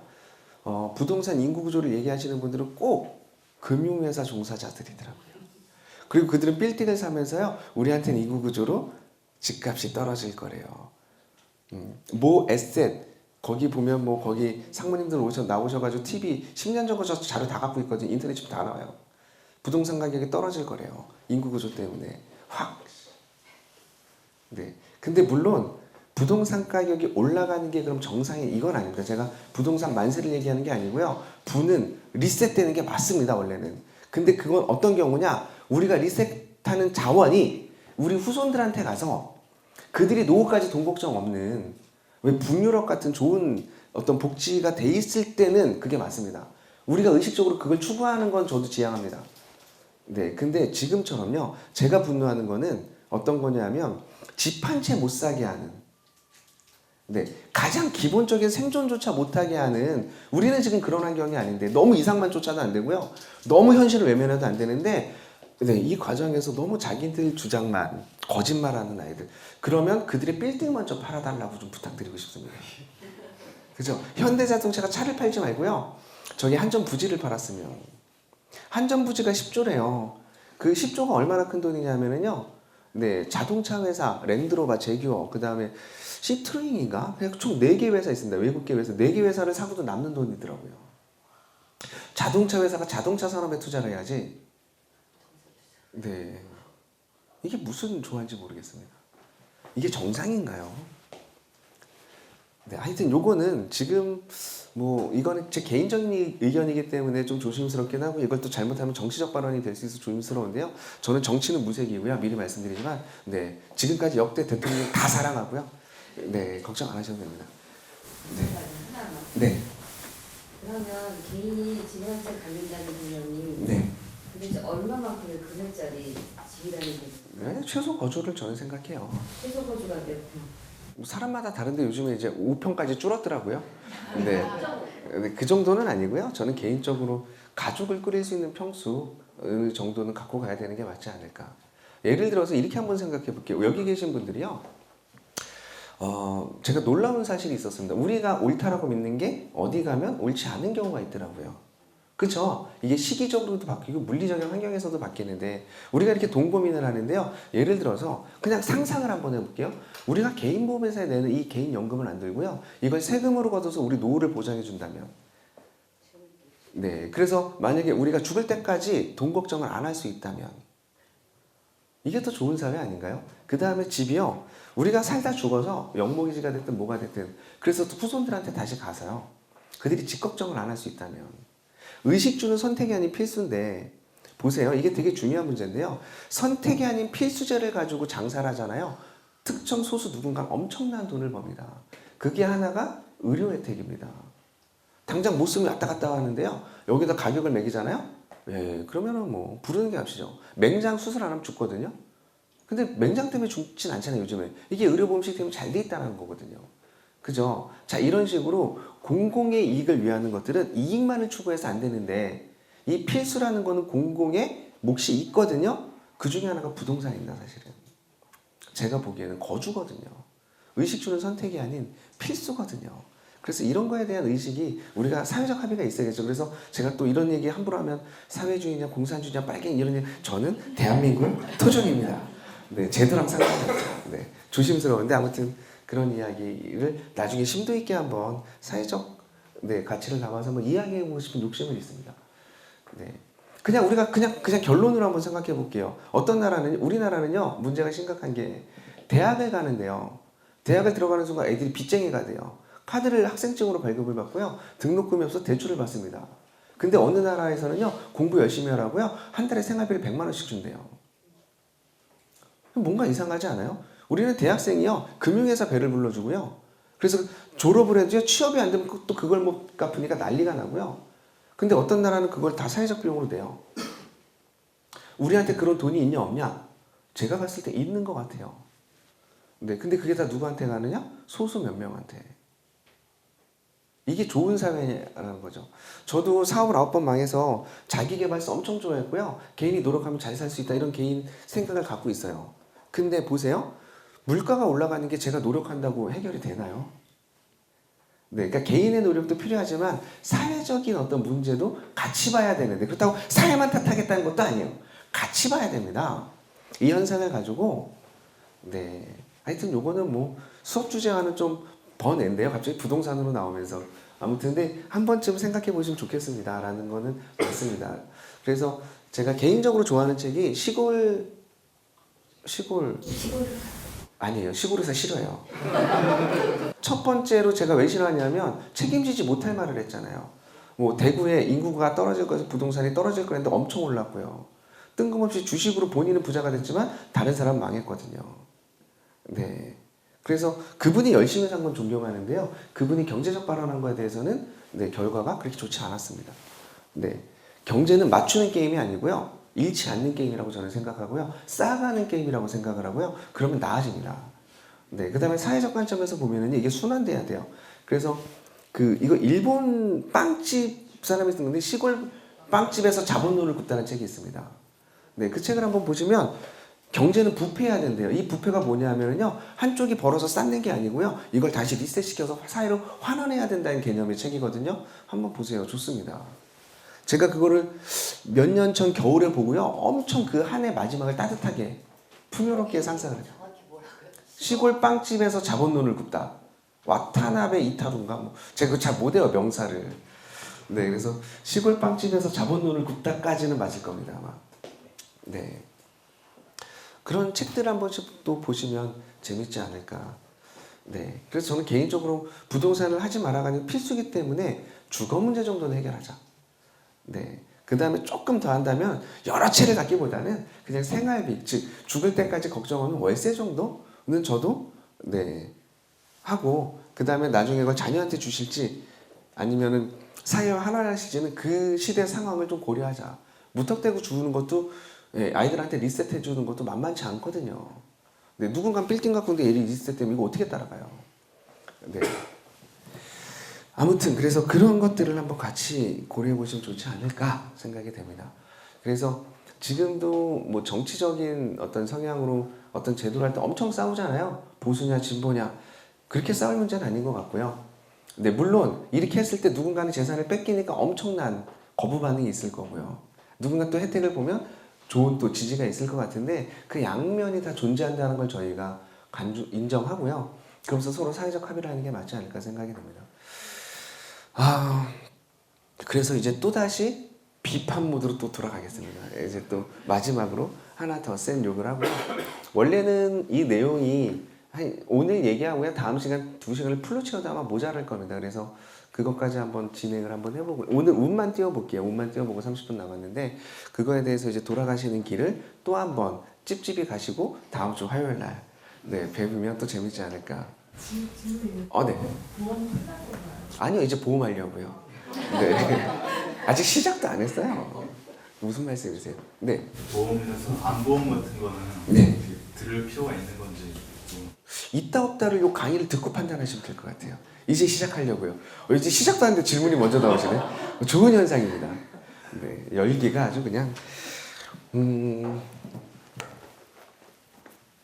마지막에 그래서 부동산을 하세요 마세요가 아니고 지금 우리나라의 현재 상태로는 부동산을 모르면 자산 관리를 할 수 없다라고 저는 판단을 합니다. 네, 그래서 개인적으로 회사 내에서도 충돌을 하는 게 우리가 부동산을 교육하는 것에 대해 어떻게 생각하느냐 이 의견 충돌이 있습니다. 좋은 사회를 만들기 위해서 부동산을 무턱대고 막 추앙해서도 안 되고요. 근데 그로 인한 문제점도 명확히 알고 그래서 내가 어디까지 할지 건강하게 하는 게 어디까지인지 이런 문제는 한 번씩 생각해 봐야 되지 않을까라는 시도를 지금 하고 있는데요. 저도 아직은 네, 어떤 판단을 내리기에는 생각이 아직 부족한 건 맞는 것 같습니다. 여기 계신 분들의 판단을 한번 믿어보겠습니다. 보험을 할 건데요. 여기 계신 분들 나는 보험이 없다 했더니 지난번에 한 분 계셨고요. 그죠? 나머지는 다 있는데 선생님도 가족분들 보험은 있으시죠? 남편하고 막내 딸만 실비가 있고요. 네. 지금 아직 둘째도 실비 없고 저는 고혈압 때문에 병력 때문에 비싸더라고요. 네네 들어야 되는지. 그러면은 지금 뉘앙스는 없으니까 마음이 편한 게 아니고 없으니까 좀 불안하신 거네요.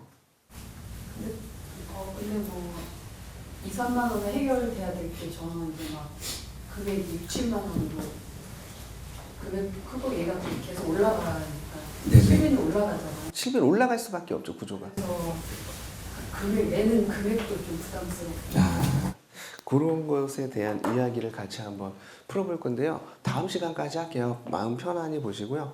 오늘 이렇게 얘기를 들어보시고 나는 내 문제를 직접 여기서 한번 풀어보고 싶다. 그래서 제가 PPT를 안 써요. 네, 여기 계신 분들이 살아있는 라이브 자료를 갖고 계시잖아요. 그래서 갖고 오시면 그걸 한번 같이 푸는 시간도 해보도록 하겠습니다.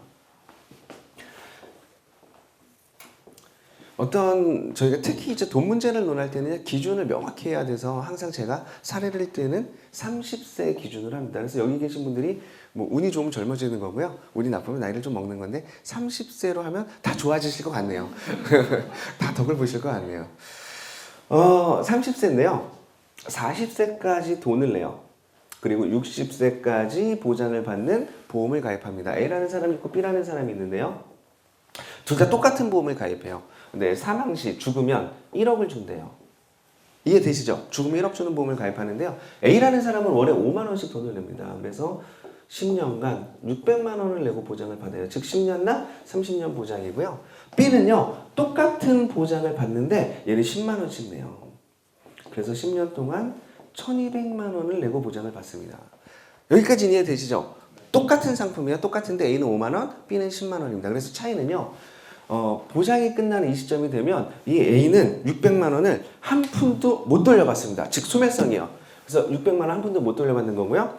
얘는 얘보다 5만 원 더 냈잖아요. 똑같은 상품인데 그래서 얘는 보장도 받고 원금 1200도 다 돌려받습니다. 원금을 잃지 않아요. 그죠? 자, 여기 계신 분들은 A를 하시겠습니까? B를 하시겠습니까? 네, 이런 선택만 나오는데 표정이 네. 네. 찍지 마시고요. 네, 하고 계신 걸 말씀해 주세요. 자, 그럼 제가 조금 더 쉽게 말씀드릴게요. B의 형태의 보험은요, 속칭 만기에 원금을 준다잖아요. 보장돼서 만기 환급형. 그 다음에 죽으면 1억 드릴게요. 죽을 때까지 보장해 드릴게요. 종신보험. 여기 변액 포함입니다. 유니버셜 포함이에요. CI 보험 여기 포함입니다. 리빙케어 여기 포함이에요. 그 다음에 운전자 보험 드시죠. 자동차 말고 운전자 보험 드시죠. 운전자 보험이 5,000원이 넘는 것도 여기에 해당됩니다. 그 다음에 실비인데요. 실비인데 여기 적립금이 아까 올라가는 것을 대체하기 위해서 적립금을 추가로 받거든요. 이 추가로 받는 적립금이 있는 실비도 여기 B에 해당됩니다. 자, 이제 나는 A를 하고 있다. 혹시 있으세요? 두 분은 하고 계시고 나머지 분들은요? 다 B인가요? 전 다. 왜 둘 다 아니에요? 어떻게요? 저는 회사에서 강제로 들으라는 보험만 들고 개인적으로 그 보험은 안 들어요. 아, 회사에서 드시는 거는 이렇게 또 빠져나가시는 분들이 보장형으로만. 보장이 A입니다, A. 둘 다 보장형이에요. 둘 다 보장형인데 얘는 소멸성 보장형, 얘는 환급형 보장. A 선생님은 A. 두 분은 A가 맞아요? 집에 종신보험도 없으시고 배우자분. 네. A만 있어요? 네. 요 분들이 좀 특이하신 분들이고요. 우리나라의 99.8%는요 B 형태를 갖고 있습니다. 네. B를 형태를 갖고 있어요. 왜 90년대 열풍을 본 게 종신보험 아닌가요? 너 죽으면 어떡할 거야? 가장인데, 그죠? 그 다음에 심지어 만기 환급형 보험은요, TV에 아나운서가 나와서 광고를 하더라고요. 그죠? 며느리가 나와가지고, 어머니, 저는 돈이 없어서 보험을 가입 못하겠을 때, 이 바보야! 보장도 해주고, 원금도 돌려주는 재테크형 보험 있는 걸 몰라? 이렇게 했더니, 아나운서 한 분이 나와가지고요, 네, 맞습니다. 이 보험은요, 보장도 해주고, 보험료도 오르지 않고, 만기에 원금도 돌려주는 이런 보험이 있다. 이렇게 얘기를 하잖아요. 기억나시죠? 네, 그래서 우리는 뭘로 가입했죠? B로 가입했어요. 그죠? 네, 정답은 A가 맞습니다. 네, 왜 그럴까요? A가 맞아요. 네, B는 망했어요. 왜 그럴까요? 우리 지금까지 공부한 걸로 이제 한번 되짚어 보자고요. 아낄 돈 진짜 많아요, 우리. 왜 망했을까요? 네. 되게 쉽게 가볼게요. 우리 아까 계산을 하자 그랬잖아요. 그죠? 계산법에 따른다라 그랬잖아요. 계산을 했을 때 얘가 수익률이 더 좋으면 좋은 거고요. 얘가 수익률이 더 좀 좋은 거잖아요. 그죠? 그래서 여기서부터 이제 계산을 한번 해보겠습니다. A는요. 얘랑 동일한 조건이 되면 월에 얼마가 남아요? 5만 원이 남네요? 그죠? 얘는 5만 원만 보험료 냈으니까 5만 원이 남잖아요. 맞나요? 맞아요. 몇 년 동안 남아요? 10년 동안. 자, 여기서 이제 중요한 게 있습니다. 아까 선생님이 납입 기간을 말씀해 주셨는데요. 얘는 이 1200을 납입이 끝나는 이때 찾아요? 보장이 끝난 이때 찾아요? 보장이 끝나는. 자, 납입 기간은 이제 할부네요? 돈 못 찾네요? 맞나요? 네, 납입이 끝나도 돈을 못 찾습니다. 맞아요. 그래서 얘도요, 이 차액이 5만원, 10년 동안 불입한 600을요, 요때 찾는 게 아니고 요때 찾아야 동일한 조건이 되네요? 그죠? 얘는 단지 상품을 구분해서 가입한 거고요. 보험과 저축을 구분한 거고요. 얘는 10만 원을 몽창 보험에 넣은 요 결과의 차이만 있지 운영 비용은 똑같습니다. 맞나요? 자, 그럼 이제 어떻게 계산하면 돼요? 이 600이 60세가 됐을 때 얼마가 되느냐가 관건이에요. 그죠? 얘는 원금 1200을 주잖아요. 그래서 1200보다 많으면 좋은 거고요. 적으면 나쁜 거네요. 인플레이션은 이 둘 다 때려 맞는 거기 때문에 공통부모는 그냥 제하고 안 보시면 됩니다. 그죠? 수익률로 기준을 보시면 되잖아요. 자, 그랬을 때 얘는 얼마가 돼 있을까요? 아까 말씀드린 대로요. 시간은 돈입니다. 그죠? 운영기간이 몇 년이에요? 30년. 그죠? 10년 납, 20년 거치 총 30년이에요. 그래서 뭐 불이익기간과 그 다음에 거치기간에 따라 수익률이 달라지는 건 맞는데 무시해도 됩니다. 그게 중요한 게 아니에요. 30년의 세월은 얼마만큼의 수익률을 내느냐 이게 관건입니다. 그러면 여기 계신 분들한테 제가 600만 원씩 다 드리고요. 30년 뒤에 뵙죠. 이러면 이제 평가를 할 수 있는 거잖아요. 물론 안 오시겠지만. 네, 도망가시겠지만. 네, 안 갚으려고. 이런 얘기를 할 때는요. 아까 제가 물가가 두 개가 있다고 말씀드렸어요. 소비재 물가가 있고 자산의 물가가 있다고 그랬잖아요. 실물 자산. 근데 실물 자산은 여기에 적용을 안 합니다. 상승폭이 워낙 기준이 없기 때문에. 그래서 이때는 소비자 물가 상승을 기준으로 통계청에서 발표한 게 있습니다. 이건 제 이야기가 아니에요. 소비재 물가만큼은 누구든지 요 정도 수익률은 내더라. 그래서 이제 소비재 물가라는 게 뭐냐면 우리가 그냥 그 생활하는 물가 이걸 얘기하는데요. 가장 대표적인 상품이 하나 있습니다. 짜장면입니다. 누구나 한 번씩 다 먹는. 자, 짜장면. 제가 요 강의를 할 때 2012년도였기 때문에 지금도 뭐 그건 중요하지 않고 12년도 기준 30년 전에 짜장면값 얼마였죠? 그냥 지금 기준 아니에요. 30년 전에 짜장면 얼마였어요? 네? 그쵸. 지금은 이제 30년이 좀 달라지긴 했는데 강의를 하면서 시간이 지났으니까 계산하기 편해 500원 하겠습니다. 500원. 그쵸? 500원 내외했어요. 500원. 지역마다 편차는 있지만 지금 얼마죠? 네, 5,000원. 조금 더 올랐는데요. 12년도 기준에 5,000원인데 지금 올랐을 겁니다. 근데 어쨌든 네, 30년이라는 세월은 한 10배의 수익을 내더라. 이렇게 보면 맞나요? 네, 맞아요. 자, 그럼 이제 간단하네요. 600에 10배면 얼마예요? 6,000. 자, 이제 6,000이 좋아요? 1,200이 좋아요? 네. 이 웃음의 의미는 답을 아시는 거죠? 맞나요? 맞아요. 제가 다시 한번 정리를 한번 해보겠습니다. A라는 사람은 포트폴리오를 구성해서 5만 원짜리 소멸성 보험을 들고요. 5만 원짜리를 운영했더니 보장도 1억 받고 만기에는 6천 내외 자산을 확보할 수가 있습니다. 반면에 B는요. 네, 10만 원을 몽창 보험에서 그냥 다 넣었더니 보장을 2억 3억 더해주는 것도 아닌데도 불구하고 만기에 얼마만 받아요? 1,200만 원. 자, 이제는 A를 선택하시겠습니까? B를 선택하시겠습니까? A 맞죠? 네, 여기까지가 1절입니다. 이게 3절까지 있습니다. 네. 자, 이제 여기까지만 보면 A인데, 그죠? 제가 이거에 대해서 다시 한번 공부를 한번 해봤습니다. 이걸 제가 2006년도에 이 강의를 했었어요. 처음 이 원리를 알아내서. 보험은요, 공부를 해보니까요, 확률에 따라서 보험료가 달라진대요. 들어봤죠? 확률이 높으면 보험료는 높아지고요. 확률이 낮으면은요, 보험료는 싸지네요? 맞나요? 자, 근데 여기는요, 똑같은 상품을 다 가입했네요. A나 B나? 맞죠? 그럼 확률이 똑같은 거네요? 맞나요? 자, 확률이 똑같다는 얘기는 얘도 이 10만 원 중에 5만 원은 얘처럼 보장을 받는 보험료로 내겠네요? 그쵸? 그럼 나머지 5만 원은요? 보장과 상관없는 돈이네요? 요거를 그냥 우리끼리 편하게, 이해하기 편하게 속칭 적립금이라고 한번 표현해 보겠습니다. 그죠? 보장과 상관이 없어요. 근데 문제는요, 이 돈에 대해서 이 5만 원이 600이 되고 1200이 되는데 이 돈에 대해서 우리는 중간에 찾을 수 있나요? 보장을 담보로. 지금 현재 아까 못 찾는다고 말씀해 주셨잖아요. 납입이 끝나서도 뭔가 권리를 주장할 수 없네요. 이자는 주든가요? 안 주네요. 보장과 상관없는 돈인데. 네. 그러면 돈이 필요해서 달라고 했더니요, 빌려가래요. 내 돈인데 이자를 내래요. 거기다 갚아야 된대요. 이제 정말 미쳤나 봐요. 그죠? 약관 대출은요, 이자율이 싸지도 않습니다. 네. 심지어요, 그래서 해약하려고 그랬더니요, 보장이 날아갑니다라고 협박을 해요. 아주 친절하죠. 근데 가입할 때는요, 고객님, 사랑합니다. 당신의 수호천사가 돼드릴게요. 이게 수호천사인지 악마인지 저도 잘 모르겠습니다. 네. 자, 그리고 나서 이제 여기서 보면 중요한 게요. 그래서 얘네들은요, 이거를요, 이만큼 만들어가지고 우리한테 얼마만 줘요? 1200. 돈 벌기 참 쉽네요. 내 돈을 갖고 하세요. 지금 당장 수익도 안 주고. 이것도 똑같이 한번 가볼게요. 1번 원금도 안 주고요. 2번 지금 당장 수익도 안 주고요. 3번 수익은 아예 없고요. 거기다 그 60세에 가서요, 인플레이션 때려 맞으면은요, 이게 무슨 가치가 있죠? 우리는 1, 2, 3번의 원칙과 인플레이션까지 다 때려 맞네요? 근데 반대로 가볼게요. 이걸 판 아이들은 꽁돈이 들어오네요. 원금 잃어요? 안 잃어요? 안 잃어요. 이 돈 갖고 지금 당장 수익이 돼야 안 돼요? 되죠. 현찰인데. 세 번째 수익률은요, 아무런 비용 없이 그냥 받았거든요. 이거 수익률 어떻게 계산해요? 그리고 나서 이들은 이걸로 또 뭐 했어요? 빌딩 샀어요. 네, 그래서 월세까지 받고요. 빌딩 가격 올라가고요.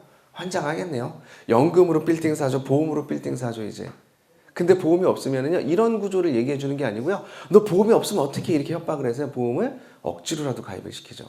이거 좋은 거야. 네. 보장성 보험을 얘기할 때는요, 둘 다 보장성이에요. 헷갈리시면 안 돼요. 보장성 보험 안에서 다시 소멸성이냐 환급형이냐를 구분하셔야 되고요. 그래서 어떤 걸 가입해야 돼? 무조건 소멸성입니다. 네.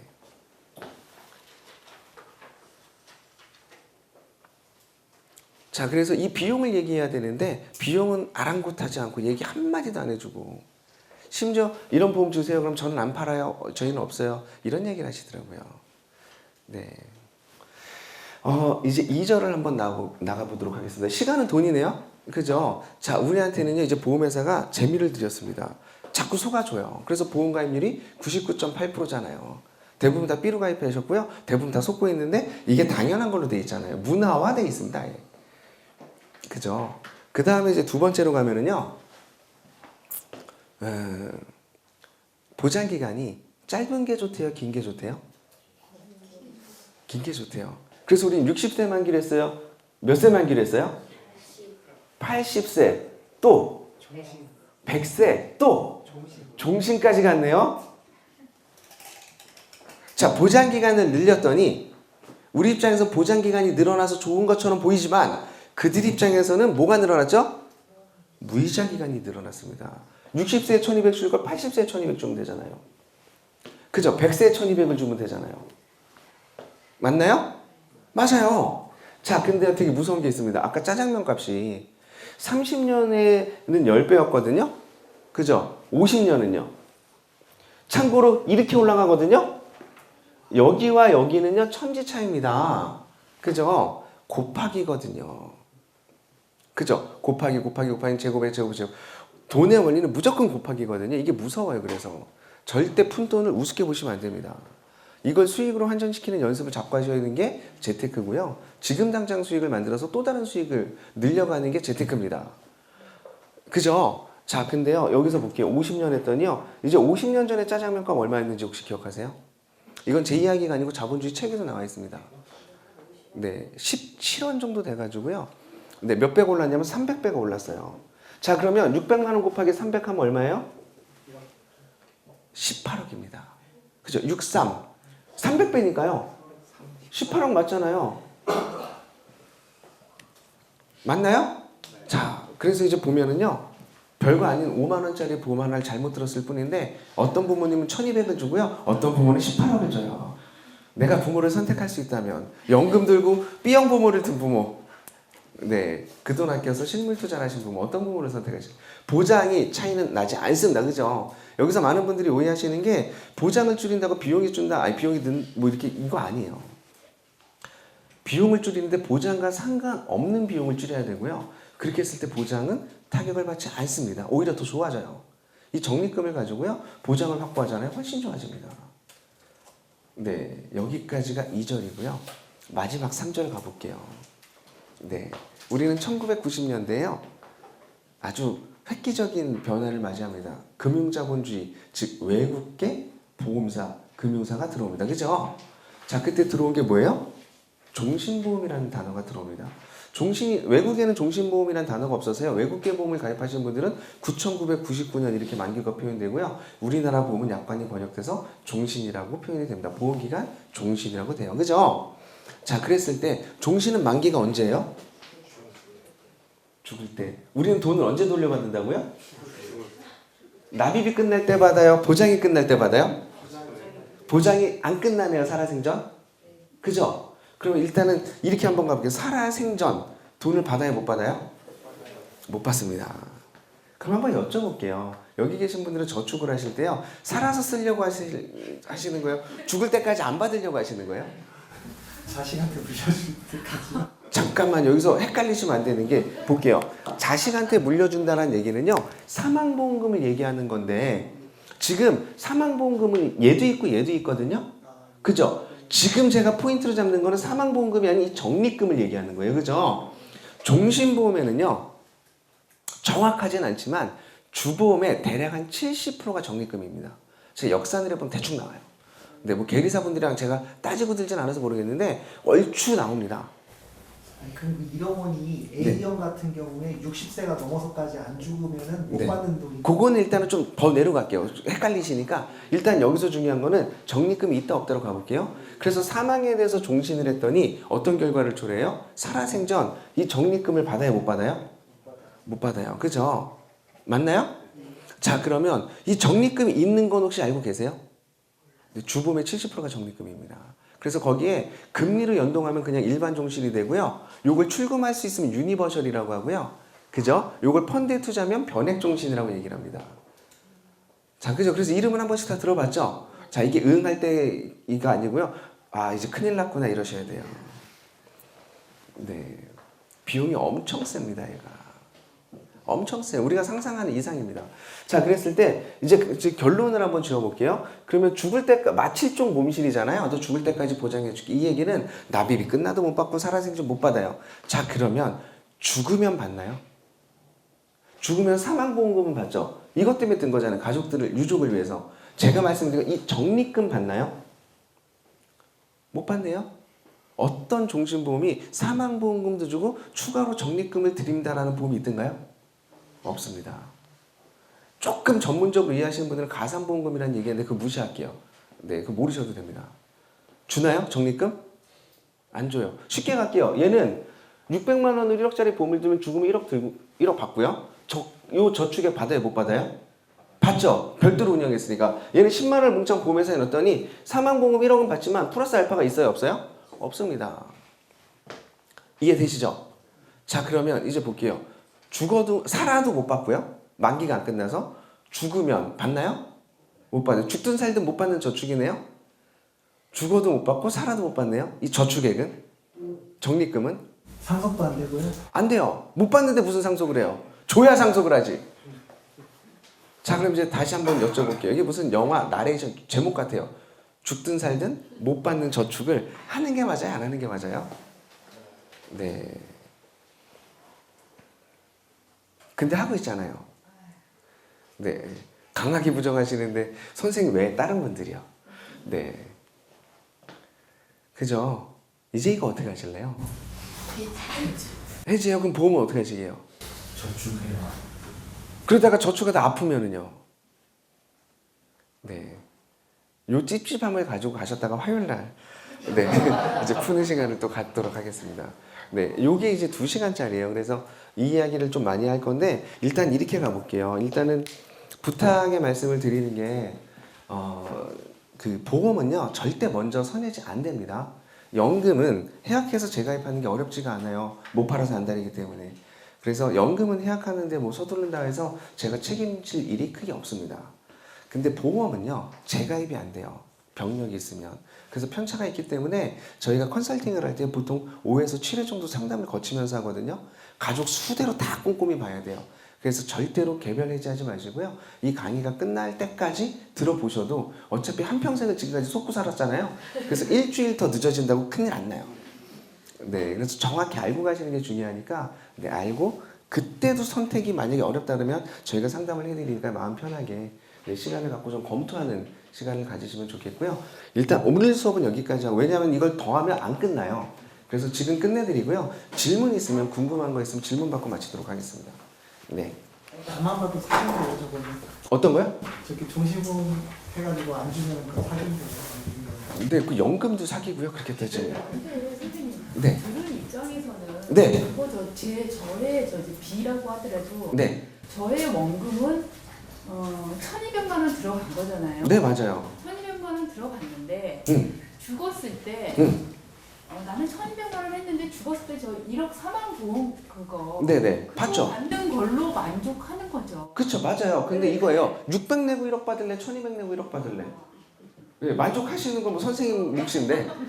네, 우리 산수를 하자고요. 두 개의 선택 부분에서 그렇죠. 어떤 게 더 좋아요? 할 필요가 없는데 네, 어떤 게 더 좋아요? 그 다음에 선택지가 더 달라지는 게 뭐냐면 얘는 600을 냈더니 600을 운영할 수 있어서 심지어 얘가 18억까지 되더라고요. 이 자산 차이가 너무 많이 나는 거죠. 보통은 환급형이라 그러니까 네. 딱 종신 내가 죽을 때는 받을 수 있다고 생각하거든요. 그래서 걔네가 더 심하게 장난치는 거를 막 이걸 뭐 펀드에 운영하니 금리에 운영하니 하는데요. 얘는 일단 사업비가 너무 비싸서요. 그 운영 수익을 바라보기 너무 어려웠고요. 제가 실질적으로 삶에서 돌아가는 걸 보면 그 다음에 두 번째로는요. 유지하기도 만만치가 않습니다.